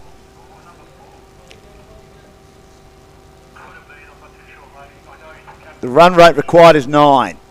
So it's getting up there, but they've still got 9 wickets in hand, so they shouldn't be too worried yet, Suhas. Just not worried with the amount of wickets in hand, that's for sure. With them and Thivi are 2 set batters. Thivi more so. They bat deep as well. It's a different ball game. The first game, I'm telling you, the first game and second game have been so different. And it's the first time that Pakistani Sultans are playing game number 1. The man who bowled really well with his leggies yesterday and batted well earlier today, the skipper Rayan Farouk, has come in, and he's disappointed because there's a misfield at mid-off. It should have been only 1. It ends up being a comfortable 2. A little disappointing, to be honest, because Rayan Farouk wanted it to be curtailed to a single. And the reason that he's brought himself on is also because of the left-hander. So I think... Oh, it's going to hurt him. It's not. It's at the bony part of that leg. Oh, yes. Writhing in pain, and the physio will rush in. It was driven hard and got him on the foot, as you say, Suhas. Ricochets away. He was hit a lot harder than it looked. Get one of those short arm jabs, but played it perfectly down the ground.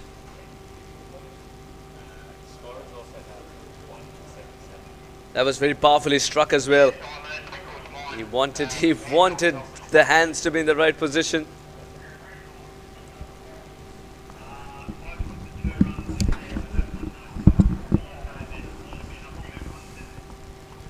Ooh, that's gonna hurt.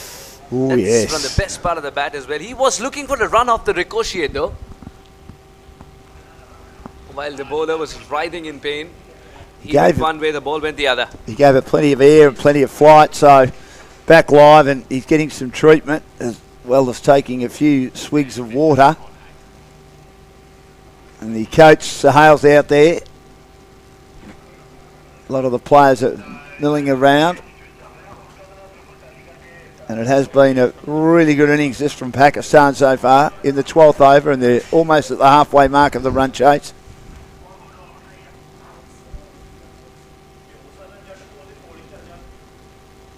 I think he's okay. He just took his shoe off for a minute to inspect any potential damage. Just let your feet breathe. Correct. On that occasion, 1 foot would do. The Indians are getting into the groove. You could see Happy, Sandy. Happy is Harsh. Sandeep, last night I was talking to a friend of his who's right now in the US, Aditya Joshi, who's played a lot of cricket with Sandy. He was telling me how well he adjusts to conditions even when you travel within India. That's one of the better things about playing cricket in India. You have to adjust to conditions, as every 100 kilometers there's a different surface, different language, different culture. Same goes with the cricketing culture as well. So how do they do that? Is it easy for them? Not easy, but once you do the entire tour, and by the time you end up in the under-16 squad, you've done a couple of tours with the under-14s and the under-15s, you are maturer players. So the fast-tracking of talent is possible because of the maturity that the players gain of being in match situations, and situations different in terms of surfaces and cricket cultures as well. How different can the wickets be over there? You have no clue, Dan. No, we invite you to cricket. Come on. Well, I'd like to go over there one day. Red clay, black clay, everything behaves differently. And then there is this Wankhede wicket. There's this D.Y. Patil wicket in Mumbai, where there is extra bit of bounce. It's the closest he can get to Waka in terms of the bounce, but not in terms of the pace. No. Pace is completely different. Dharamshala up there in Dharamshala with a little bit less oxygen. It's a different surface that you get compared to the Chennai wicket that you get all the way down in south. Well, the Waka, which isn't used as much for international cricket now, still for state cricket, probably in the last 15 years no longer had the reputation for the bounce and pace that it certainly did when I was growing up in the 70s and 80s. Why is that the case? But I think they changed it. They redid the wickets. They rebuilt them. They had some issues with cracks, and they just weren't drying properly. And they changed the surfaces. It was still the fastest wicket of all the ones in Australia, but it just wasn't as fast as it had been. Interesting. When I was in Melbourne, I went to the MCG because it's called pilgrimage for me. Yes. And But the wickets have not been great for a long time. What about the Gabba? We're not far away from it. Well, it seems beautiful. Beautiful wicket for seam bowling. And if you get the overcast conditions. As an Indian, I've got fond memories of a match being played there. Yes, of course you do. And humid conditions, you can have a great time as a bowler at the Gabba. It's probably the closest you would get with the right conditions to England, and same with Adelaide at night. Adelaide at night. Yes, the pink ball, correct. Oh, that session. That's why we just get drawn to the longer format of the game. You played in the day or another night these days. Because there are sessions that you need to win, and every session is a different ball game altogether. Just played the reverse sweep before Vitham. Not happy with the effort of the field. That should have been stopped. It's a couple of runs added to the tally, but should have been 0. And I'm loving the way the keeper has shown improvement just overnight. Seth. I think the coach would have had a word with him and given him a couple of tips, that's for sure. Oh, I think he would have been throwing a lot of balls at him, knowing Sahaya. I mean, I did speak to him about him, and he said he's a better cricketer than that. Sometimes you have they're just looking for him to have a much better performance. So I think they've obviously backed him. They've had a good win, and they've said we'll give you another chance. And he's generally been okay today. 82 for 1 in 12 overs. Rayan Farouk's done well to keep the Lankan Lions starving of the boundaries. Hasnain, can he keep it tight as well, or will Witham find a way to score runs in this over? Big runs. 74 of 48, you do not want to leave it too late either. Australians, recently, I heard, their plan for them is to always, when they're playing T20 cricket, not take it deep. Whereas in India, you're taught to take it deep. Why?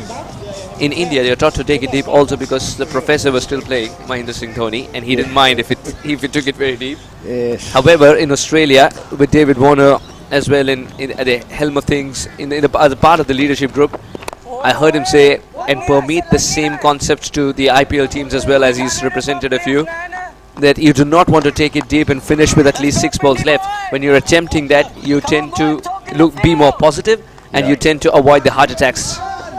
Yeah, well, that's true. I mean, why did Dhoni like waiting to the last minute? That was just the way he played. I'll answer that in just a moment. It's time for us to look up at the sky as much as the surface we've discussed. The dark clouds at the same time. But the sun sky is... too. It's a beautiful sky, that's for sure. The dark clouds are not auguring well for this game. You do not want the printers nearby to be printing the ball-by-ball passcodes. Simon's just looked at the weather app, and there's not a drop. Not a drop? You need blue on it, and there's no blue. Only beer, no water. If you get red, you're in diabolical trouble. Be good. That's very heavy rain, but it's very good. I just love the fact that our third umpire doubles up as a weatherman as well. How many things has he signed up for? Oh, it's great fun. Yeah, it's great to have him and getting to know him and his journey in his quest to become an umpire. And we need many more umpires, not only at the top level but at local level as well. And it's good to see the journey, isn't it? I've done it. I love it. It's one of the reasons that I love covering cricket around the world as well. You get to meet such wonderful people. Good throw. The thing about Hasnain is that he's adhering to what his captain is saying. Keep the boundary balls away. It's okay if they come back for the second. It's okay if they even go back for the third, which is difficult because the ground is smaller compared to what it was before this tournament began. The same ground. When I was doing my homework, I realized this ground's huge. Oh, that's huge too! That's a great shot. No half measures whatsoever. One of the shots of the day, we've said this a bit, but he got right underneath that, which is what he wanted to do. And he plays with great authority, doesn't he? I mean, his bat was in the right position, his feet were at the pitch, and he has just hoiked that, not in an agricultural manner, in a beautiful cricket shot manner, straight down the ground for 6. Vitham, and he's got going today, and I've been impressed with him. 16 off 13. Thivi is 35 off 36, and Sri Lanka are 1 for 92. Just what the doctor ordered for the Lankan Lions, someone to inject momentum. Misfield, and will come back for the second run. You're not allowed even a bit of losing concentration there. It's a big lapse in concentration. Hasnain's not happy because he thought he's going to give away only a single of the last ball. That's not the case. It's time for the prayers. It's 5 times a day. To a certain time, excuse my ignorance, that they have to do it. Absolutely. It's a namaz. For how long would they do it for? It actually depends on how long they want to recite. Okay. But all that I know that every single time has got a name to it. Asr, Maghrib, depending on the kind of namaz it is, depending on the time of the day. So what's that one called? I don't know. Which is mid-afternoon, isn't it? Or would they be doing it in Pakistani time, or would they be doing it in Australian time? Australian time. They'd be doing it in Australian time. But always Okay. in the direction of where their eventual pilgrimage is. Okay.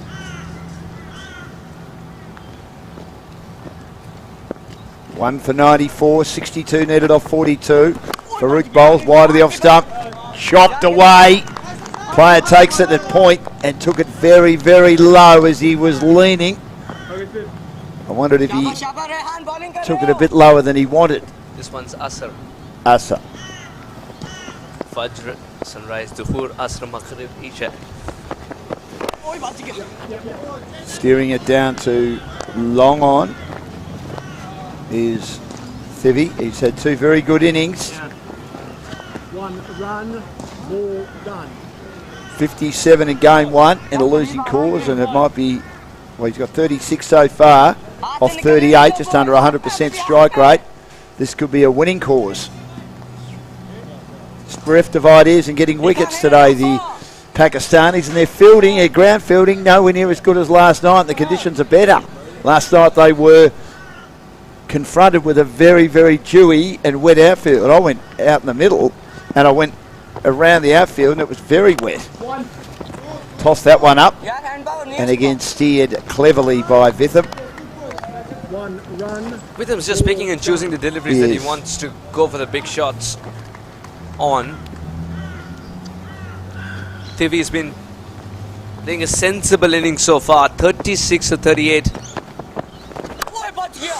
That's good bowling. He got Doesn't mind. jammed up and he gave himself a lot of room to move right across. Now this is getting dangerous because Cut it away. the required rate is touch 9 and beyond.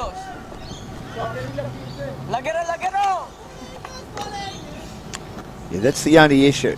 But they've only lost 1 wicket, so I reckon they can start taking risks. Even though you wouldn't want to expose too many new batters in a hurry. Attempted Yorker, driven down by Vitham. He's got 20 off 16. And Thivi's just seeing it so well. I mean, as I said before, he moved away, exposed his stumps. And I thought was playing that ball too close to his body to cut, but still managed to get the run.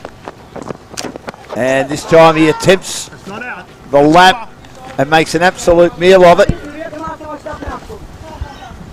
Beaten by the guile of Rayan Farouk, didn't allow him enough elevation to play that shot.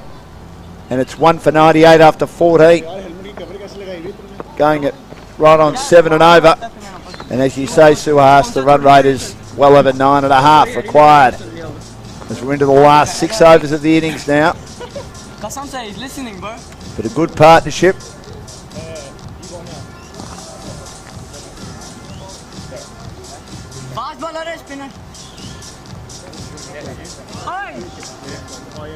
Odil Pereira batted really well.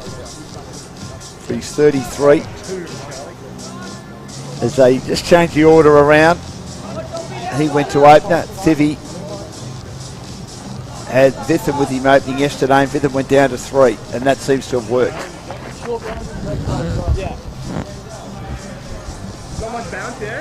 More skid. Normal.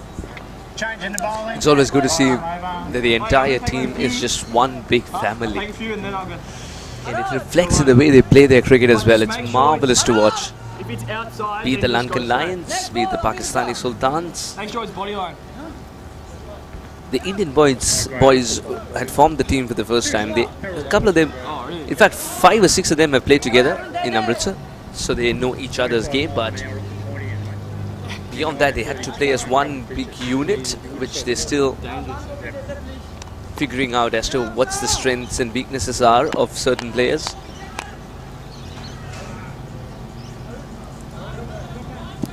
But out of all the teams that I've seen, the most complete side and a side that has a lot of camaraderie, most complete side I've seen is the Pakistani Sultans. The Indian side is getting there though. Wide down the leg side to start a new over for Afzal Ahmed. 1 for 99. Yeah, he did hit. Yeah. Well, Sahal's very good at that. The team spirit, Bidon's up as well. getting them together. And considering he hasn't seen much of them, the players, mind you, it might be the same with all the other teams as well. I'm not sure. I mean, I know Nathan Reardon lives up here, and a lot of the Kangaroo boys, the Australian boys, are from here, so he might have seen a few more of them, and he's now got involved in coaching. Well, that is one of the great shots in T20 cricket, Suhas. It's the top edge hook over the keeper's head. I don't know how deliberate it was, but it seems to have done the trick. Oh, yeah. Afzal Ahmed's delivery, which was supposed to be a surprise for the batter, ends up being a bigger surprise for the bowler because of the result. He took him on, and it's gone for 4. 100 comes up. They have 9 wickets in hand. The Lankan Lions believe they can cruise there with the captain still there in the middle.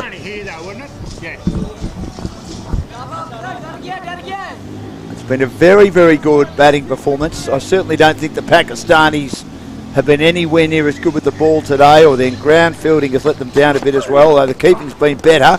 This is down the leg side. He had a swing at that one. I think it might have come off the pad. We'll confirm that. Yes. I'll tell you what, Saif has allowed that slip today. He's been brilliant behind the wicket. Oh, he has been great. And maybe it was the difficult conditions yesterday. It would be interesting to see if the keeper in the second innings, the second game, is struggling or not. Well, the Australians, they thought by bowling first yesterday, the conditions would be tougher for the Pakistanis bowling. Now, it might have been, but the Australians really struggle with the bat. Now, I wonder what they'll do if they win the toss tonight. Will they bat first? I just think it's often better to get the runs on the board, although the Sri Lankans, and it worked for Pakistan yesterday.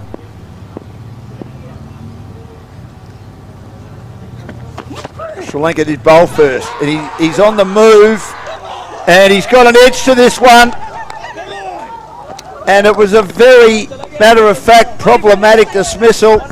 I think he knew that he got the edge then, Thivy, as he went down to try and whack that out of the ground, and Afzal Ahmed, as we look at the replay, Suhas saw him coming, and he's taken an edge, and it's been an elementary catch completed by Saif behind the stumps. Second wicket goes, turns the game a bit, 2 for 104 because it exposes a new batter. The captain's gone. It's going to give a much needed confidence to Pakistani Sultans that they can claw themselves back into the game now.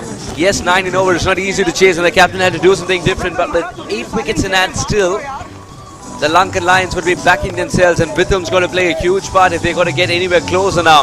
52 of 33 with Afzal having 1 more over left after this. It's going to be a tricky proposition indeed. And Diaz, who was involved in a good partnership with his captain Thivy, has had 2 good matches now, 37 and 47 with the bat.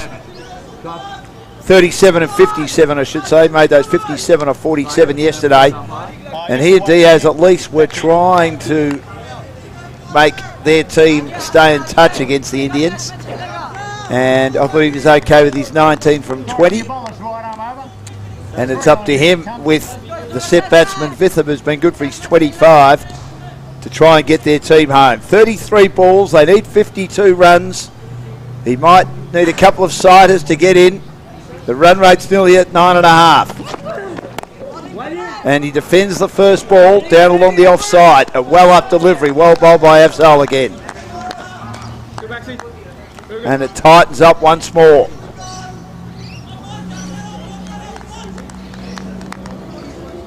As the cricket fans, the locals, start to make their way to watch some cricket. Unseasonal time of year, despite the fact the weather is outstanding up here. And this is played across the line.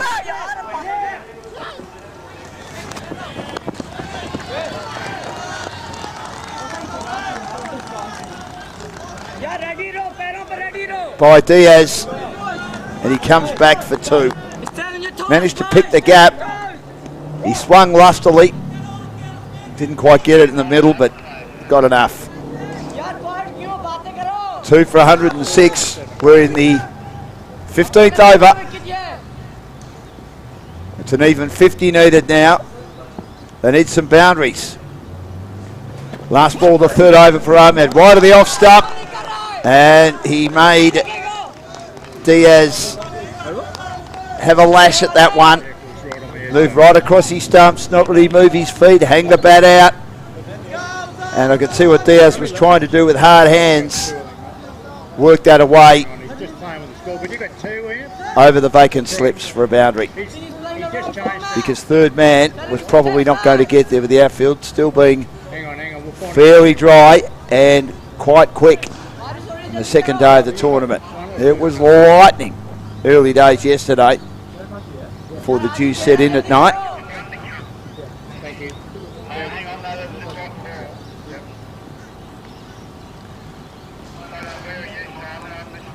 So Diaz on strike. Max Diaz has got a couple of runs so far.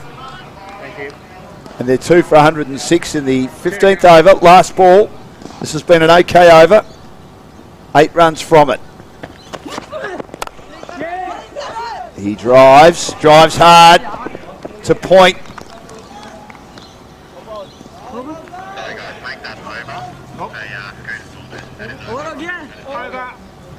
Completes the over. And Diaz will keep the strike. 2 left-handers at the crease now. He's on 3 and Vitham 25. 2 for 107.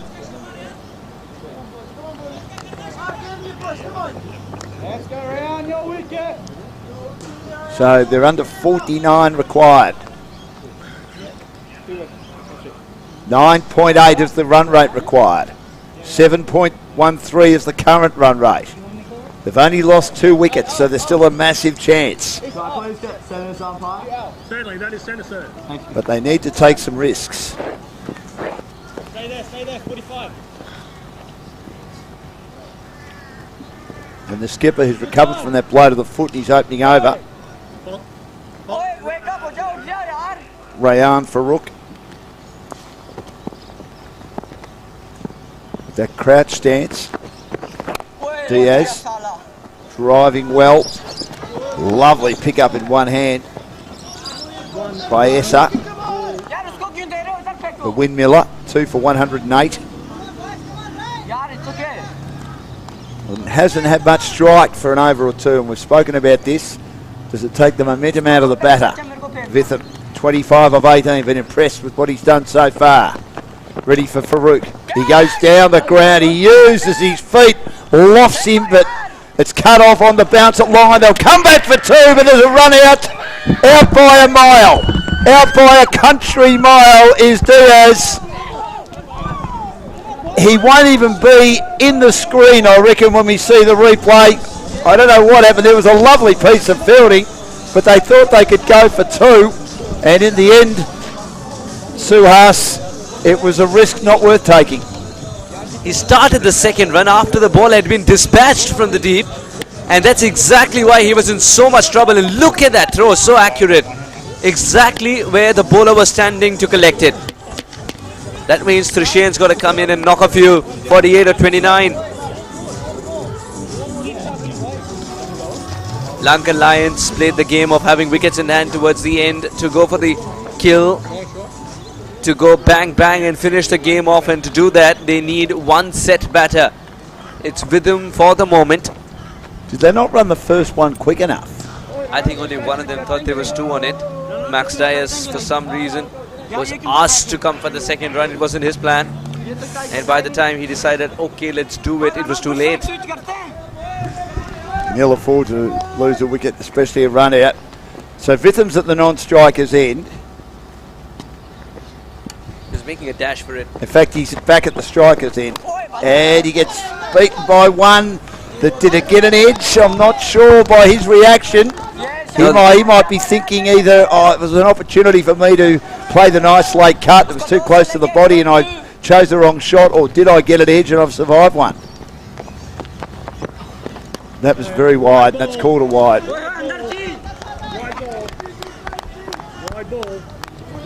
What do you think about the previous one? The previous one, I don't think there was an edge on it, but the batter was more concerned about trying to guide it away for four, but not being able to do so. That's a good shot. He's got hold of it, but man in the deep would just be a spectator. Oh, so stylish, so flat. His teammates had to take evasive action there. That was a magnificent blow through forward square leg. The slog sweep, how good was that? Oh, this is what Vithum can do.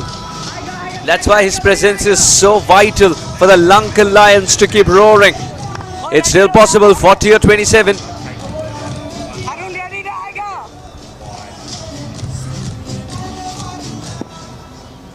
He's been marvellous with him. What's going to be Rayan's reaction here? Much better. And he's guided it for four. It's going to be painstakingly.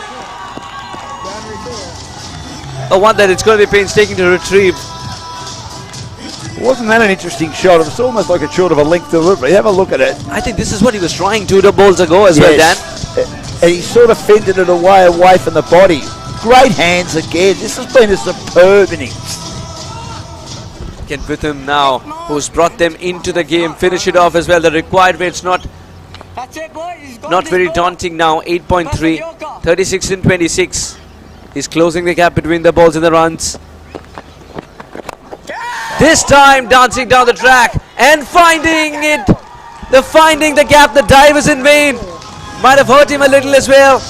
But it's going to be another boundary. Rayan Farouk's been taken to the cleaners. And so Hale took that ball, the coach, over the boundary and threw it back in disgust. I think he knows this one could be slipping away. What's the reaction? That was terrific. Just love the way he accessed the gap. And after a point of time was so clear that he doesn't want to put the full throttle in. He doesn't want to give the full power. Just like a spitting cobra, depending on the size of the prey, would inject only that much venom. Why waste the power in venom? 1, 2, 4 for 3. Very expensive over for Rayan Farouk, who's gone for a lot of runs in 3 overs 28. It's not good enough. He was so good last night with a ball in hand, but not today.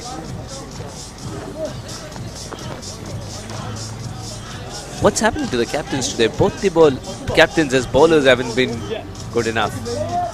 40 of 23. Young man having a lovely time. It's getting a little cold out there, and that's why he wants to keep himself warm. He is. Middle. He needs to be at the campfire at Scouts or something and rubbing a couple of sticks together. So he used to do in the good old days. Yeah, we used to do that at Scouts.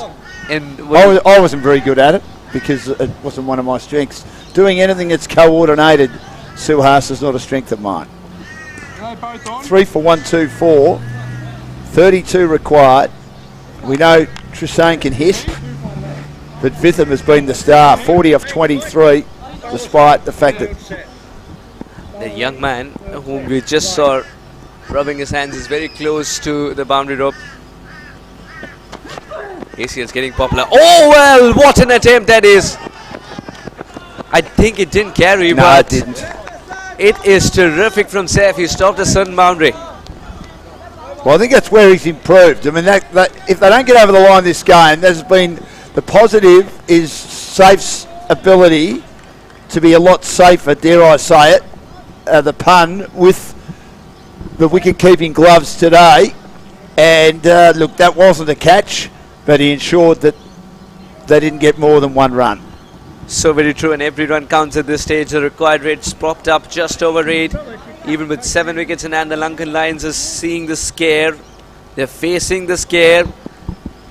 Sultanis believe they can restrict this opposition as well. Marvellous delivery. Just love the channel and passion of Afzal Ahmed. Yeah. When the time is right, he produces the goods. He had a flirt, didn't he? And I think he realises, no, you either go through with it or you leave it alone.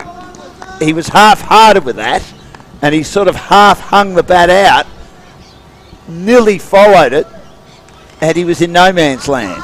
40 of 24. He's done a terrific job, and it's going to be him, goes without saying, who's got to put the finishing touches to this innings. Good Yorker. Witham cannot dig it out, so we'll get a single, and we'll have to wait now for Trishane to give him the strike back. I think this game's going to get into a zone where both the batters need to go for the big shots and not just Witham. What an innings it's been. 41 of 25. And here's Afzal Ahmed in again. Short. He tries to hook one that ended up being a slow one. And this is the one over the shoulder, which is fair enough. Again, good bowling by Afzal Ahmed, and Trishane is practicing the shot, but I think he's practicing the shot hoping it might have been at least 20 k's quicker. 1-0 is good enough. Trishane did not expect that. Just loving this spell from Afzal Ahmed. The way he's bowled the 4th over so far has been magnificent to watch. This is death bowling from the top drawer. Of course, he batted so well as well. 23 off 9, driving and getting an outside edge as it flies away to third man. You've got to love the ACL under-19. Just keeps on giving. Here is one more talent. Here's another shining diamond that they found, Afzal Ahmed. The reason I say that is he's provided the runs at a difficult time. He's providing the overs which are in his team's favour. So far, just 3 runs of this over with the ball to go. I wonder what the dynamic is like between the coach and the player, considering they're brothers, as we've said a couple of times. So Afzal Ahmed, last ball of his spell to the informed Vitham, who gets one going down the leg side, and they've given away another extra, another ball, and they all count. The first ordinary delivery in the entire over was this one. Witham's kicking himself that he didn't put it away for 4. That was a poor ball. Last ball coming up.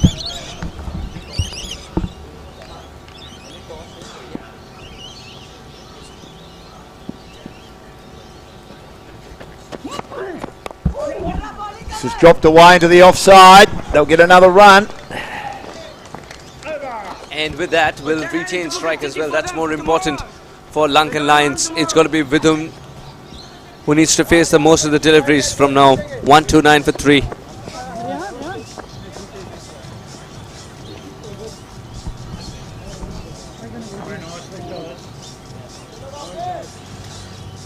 So 3 overs left. Is it a tight finish? We've got so many wickets in the shed. It'll depend what happens, of course, with the bowling. The Sri Lankan boys are on tender hooks on the boundary, as we can see. A couple of batters getting ready, if required. In fact, 3 have padded up.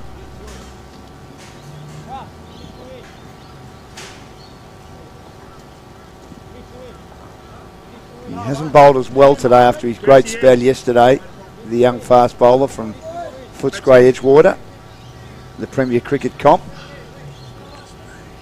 But he's going to come back in here and see if he can weave his magic, which he did so magnificently, claiming 5 for 14 in their win with that offended 109 against the Kangaroos last night in the Dew.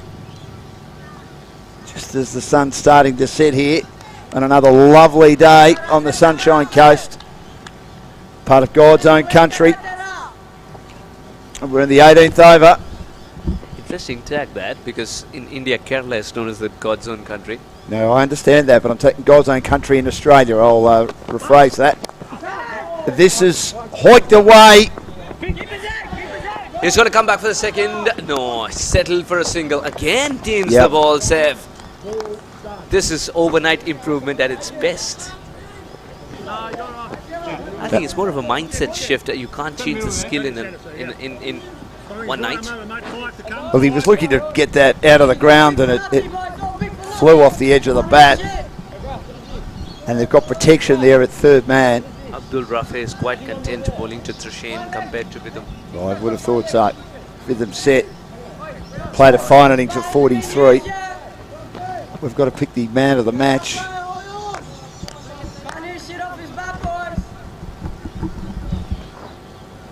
And even if Sri Lanka don't get it, does Hasnain get it for his brilliant half century? A strike rate of almost 200. Rafe to Trishane, who flicks it through the onside, beats mid-wicket inside the circle. They'll come back for two and they'll make it comfortably. Or will they? No, they won't. They only go for one. I thought they were going for two.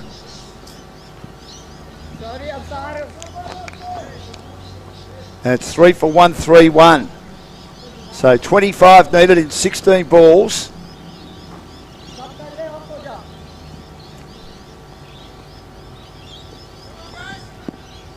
And Vitham is the key. It's worked putting Odell as opener and Vitham down to number 3. And he swings it high. I think it's only gone high. Should he be caught? It's not caught. It's dropped by Abdul Rafi. It was straight up and down in the mine shaft.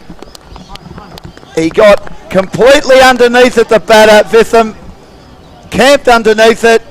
And he couldn't hang on to it, unfortunately, Abdul Rafi. And the fielding of both teams late in the respective innings has not been great. We saw Sri Lanka, the Lankan Lions, drop 3 catches in the last over of the Sultans innings. And could that be costly? Because Vitham was the one they had to get rid of. 44 of 28. Trishane in now. 3 for 132. He's looking to make some changes here, Abdul. Wants a couple of fielders to come in. Whatever you want to do. That's all you can do. Just made a meal of that, didn't he? Yeah, only himself to blame there. Yeah. Should have been a wicket for him, the first. And that could have been the game as well. With the main man with him. 24 off 15. He takes the outside edge again. It flies away. 2 fielders in pursuit. Through backward point. Third man gets there first to Roon. And they come back for 2. 3 for 134. 22 needed off 14. Trishane 5 from 5. Vitham dropped on 43, 44 off 28. We want it to go right down to the wire, and it should go right down to the wire, at least the last over anyway, Suhas. With Vitham being there, they'll believe. Oh, well. That's a beautiful piece of bowling. He stepped right across his stumps then, Trishane, as he tried to hook it and couldn't. But they come back for an overthrow. There's a direct hit. There's a direct hit. He knows he's out with them. What a direct hit. That could turn the game again. Unbelievable stuff by the Pakistani Sultans. They went for an extra run on an overthrow. You should never do it. And that is why, Suhas. Now, this is the drop chance, of course. That was a drop chance. That's when Vidham survived. But it is the direct hit that he didn't survive.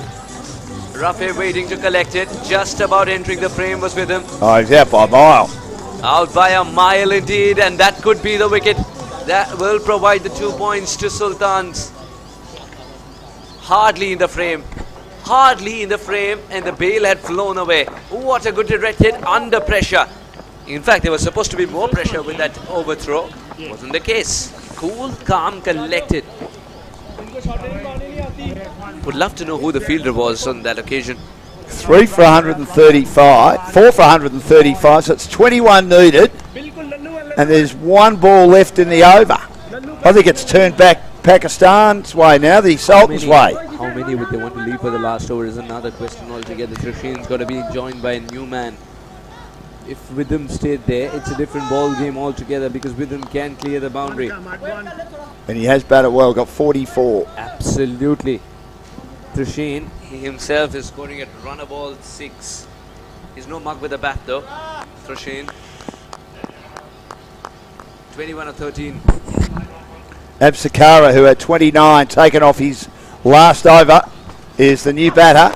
Wide of the off stump. Trishane does well to throw the bat at that and get a boundary. Much needed boundary. It's one of the most important boundaries Trishane scored ever in his life. A boundary of the last ball to complete the 18th. 139 for 4, 17 or 12. This is game on. He almost needed 2 bats to get near that. Look at him. He just threw the bat out. It was virtually outside the off stump, and it has found the gap between point and cover, travelling ferociously. Magnificent shot, and again, you're right, Suhas, that could be the turning point. They need 17 off 2 overs, 4 for 139, and Trishane a bit of a cameo, 10 off 7. Lankan Lions believe that they can get there 17 or 12 with 6 wickets in hand. Most of the batters left. They've got to believe that this is a matter of 3 good shots. They can kill the game with it. Not going to be easy with the Abrar, who's been bowling well. Absar rather. Aaron is the new man in. What does he do? Does he play his natural game or try and just pick up a single, not take it too close so that Trishane can go for the big shots? Or he himself shall swing wild? If he can get a boundary at this stage, then makes it easier for the Lankan Lions as they are searching for their first win. Remember that Sultans have already tasted victory last night. Absari's first over. Oh, well, he's going to hit it out of the ground. And absolutely right, it's flying away beyond the fence. That 6 is for the first time brought the runs required less than the balls arrived. In fact, runner ball 11 required now. Terrific hitting. What a shot for a first ball. Well, we thought that Azhar, when he hit a couple of 6s early in his innings, was something out of the box. I mean, that is as good a shot the first ball you face. No sighter. All that talk about picking up a single and give it to Trishane, not there. That's a poor delivery. And it's just a consequence of what happened in the previous ball. The pressure that Aaron has put on Absar Hassan. 7 runs of 1 ball. That's how Lankan Lions would be counting this. 2 balls have changed the game. Trishane's boundary and then the 6 by Absakara off the first ball that he's faced. Aaron. And I think that's one of the cleanest hits we've seen today. Oh. It's not easy to hit low full tosses. The cross-seam delivery. I think he's got into the gap. He's pushing for 2. He's pushing for 2 and will get it. Good running between the wickets. For the first time, runs required in single digits. It's a mighty effort by the Sri Lankans. Haven't bowled that well in the 2 matches. They've conceded 150 in both games. But gee, their batting has been really, really good. Their top 3 all got scores over 30. And in T20 cricket, you'd be happy with that every day of the week. Absar colliding there with the batter, but it wasn't deliberate. You saw that hander go up in apology as well. Good delivery. There's something on it. The finger has gone up. Absar's provided the wicket at the right time. If there was ever a right time to provide a wicket, this is it. This is it. The game's wide open once again. For someone who can hit the ball a long way, he was trying to go for a cheeky shot. It's a nibble that has cost him his wicket. Absar has the last laugh. This is game on. What a game of cricket we have here. He's good at the death, Absar. He's good with the bat yesterday, and he gets a handy wicket at the end. Yeah, not the right shot, but too much bounce. Beat him in the end. And they're 5 for 148. They need 8 off 9 balls, and it's a real nail biter. Pakistan only know how to play nail biters. There isn't a So far, there hasn't been a single game that Sultanis have been involved in, and Sultans have been involved in, and it hasn't gone down to the wire. Yesterday, defending 109, which is below par, and today, wow, the Lankan Lions showing what you can do if you have wickets in hand, and then Absar coming back with that delivery. 9 runs of this over and a wicket so far. Absar can still emerge a hero. That's a good dot ball. Searching for a single. It's good to see Saif collecting the ball so well.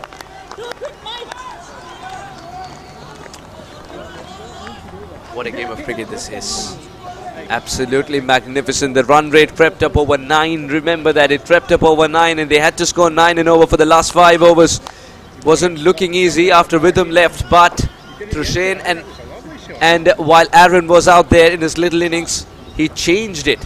They changed it completely in their team's favour. Run a ball 8, still anything can happen. Single taken. Well played by Ashwin. He sort of moved forward and it dropped away in the offside. So 7 needed off 7. Trushain and Ashwin just go down and knock gloves, giving each other support, probably not saying anything. Don't need to say anything. Even though they're young cricketers, I think they know what they have to do. Absar is saying, last ball of his spell.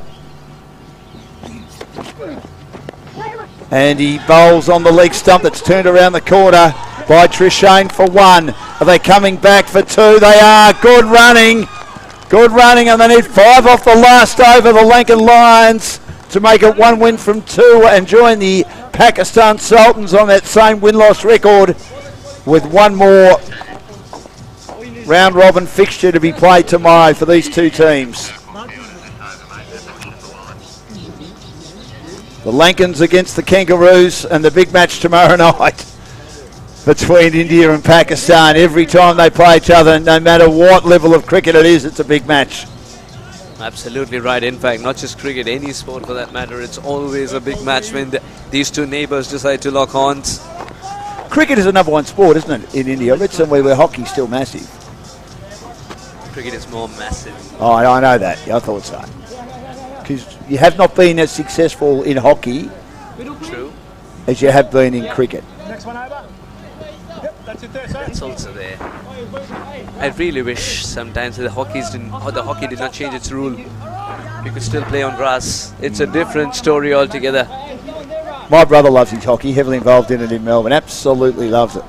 As soon as the mat came in, the Indian hockey lost its charm. Why? A little. Because they were still adjusting to it. Yeah. They didn't have the equipment first up, including the shoes that were required to be better on mat. The techniques were very prepared for grass. So as soon as world hockey adopted mats, India's dominance started to dwindle. He's battled a bit with the ball today. He dropped Vitham. It didn't cost them much because he was run out later in that over off his previous over. I think it did cost him, even though he think was so? run out a little. Yes. Start of the last over. It swung away by Ashwin into the deep. Superb fielding. Great fielding, and they only get 1. Abdul Rafi bowled a bit short.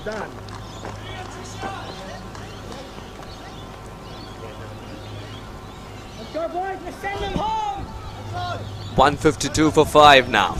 4 in 5 balls.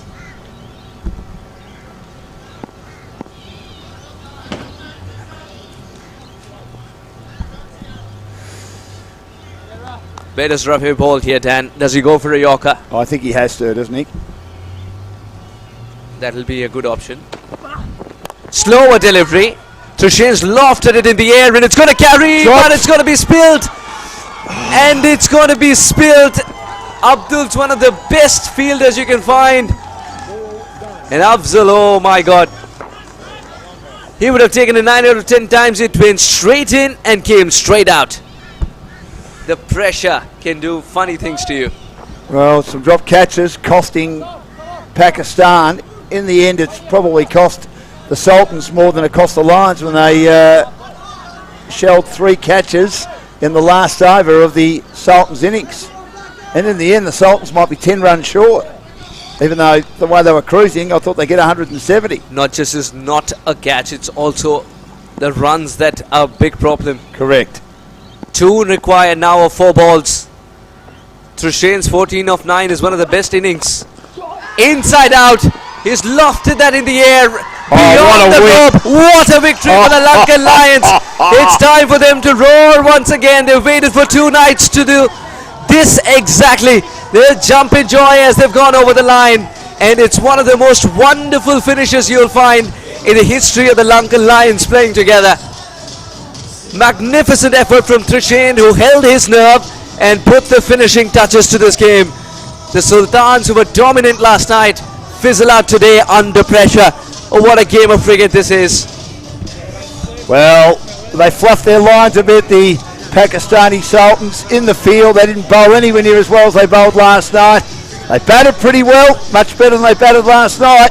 But maybe the lower the target, the better they are at defending.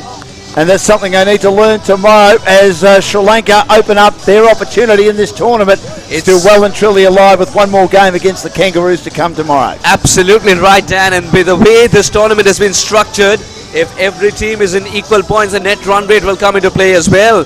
This is going to be an exciting contest from here on, as you realize if the Kangaroos manage a win today, everybody would be even at the end of 2 games. 1-1, lost 1.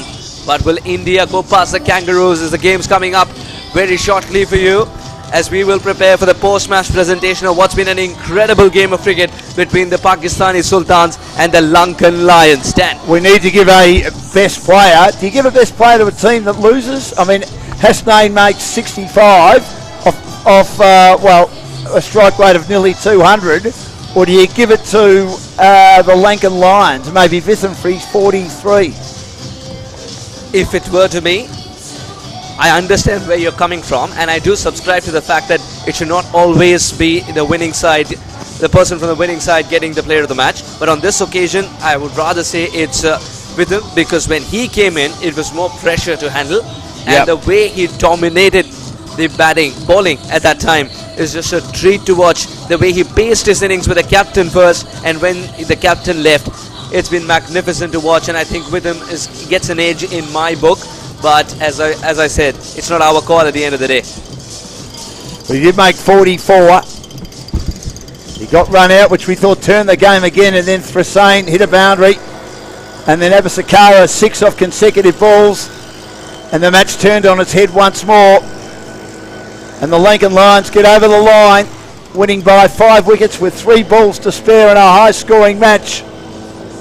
160 for 5 in reply to 5 for 155. We'll just have a quick look at the card, and then we'll get out for the post-match interviews. Boys doing a great job in the production studio. We thank them very much for all their hard work. As you can see on the screen, the roller getting ready just to roll the wicket. Hasnain Saganda, 66 off 34, 29 from 1 over. Outstanding for the Pakistani Sultans. Rayan Farouk, 36. Afzal Ahmed at the end, 23 from 9. Trishan De Silva, 2 for 30 off 4. Rayan Fernando, 1 for 27 off 4 for the Lankan Lions. And looking at their batting, and their reply was always pretty good. They got away to a good start, and they got useful contributions right across the board. Vitham, 44. Thivi Salvathura, he batted really well, making 37 off 41, and Odil Pereira 33 off 29, and Absar Hassan took 2 wickets. So a great win by the Lankan Lions by 5 wickets. I'll get out there for the presentation, and myself and Suhas will be back shortly for the second match tonight, the Kangaroos doing battle against the Indian Tigers.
Welcome to the post-match presentation. What a game of cricket that was. Outstanding. A high-scoring game. Two teams scoring over 150. The Sultans making 155 and the Sri Lankans running it down with 3 balls to go, and what a win it was. We'll welcome the captain of the Pakistan Sultans, Rayan Farouk, to come and chat to us first. 1 win, 1 loss. Was it one that got away? Yeah, I thought we had that in the bag. Just let us down. I think we bowled pretty well. It was not up to standard. What do you do about that? Obviously, you work hard on it. Your wicketkeeper, who didn't have a great night last night, did well today, so you can improve. Yeah, our keeper was pretty good today. I think it was just lack of concentration, people not paying attention, maybe pressure, but yeah. Did you feel you made enough runs? Oh yeah, I thought we were like good with 130, but then we made 150, so it was really good. But then they Sri Lankan openers started off really good. So but then we got a couple of wickets. We were on top, and then it got away with us. He was outstanding. Same. You're at the other end. 29 of 1 over. That was magnificent. Yeah, it just popped off. It just started smashing every ball. I didn't know what was happening. You've got another game to go against the Indians. Should be an absolute ripper tomorrow night. Rest up, and we look forward to seeing you then. Thanks. Well done to Rayan Farouk of the Pakistani Sultans. Well, let's welcome, he's having a great tournament. He's made runs in both innings. Thivi Solawara, the captain of the Sri Lankan team. What a win that was. Yeah, it was really good to have a really joint performance from the team, and I feel like we got the team balance right. Everyone chipped in and played a role. Twice you've conceded over 150 runs. Is that an area you need to work on going into tomorrow's game against the Kangaroos? I think we bowled quite well today. Obviously, everyone has an innings, that's a once in a lifetime sort of innings. So don't think the boys should be too worried, but definitely think we improved today, and intensity in the field was good throughout. I thought your batting was good. You batted well again. Odell at the top of the order was excellent, and Fitham's innings was superb. Yeah, definitely good to work around all the boys, a lot of experience in the team, and just a really well-rounded performance. And your match winner, Trishane, took 2 wickets. He bowled well and got going with the bat at the end to get you over the line. Yeah, definitely. Also got his foot behind the line a bit more today. Yeah.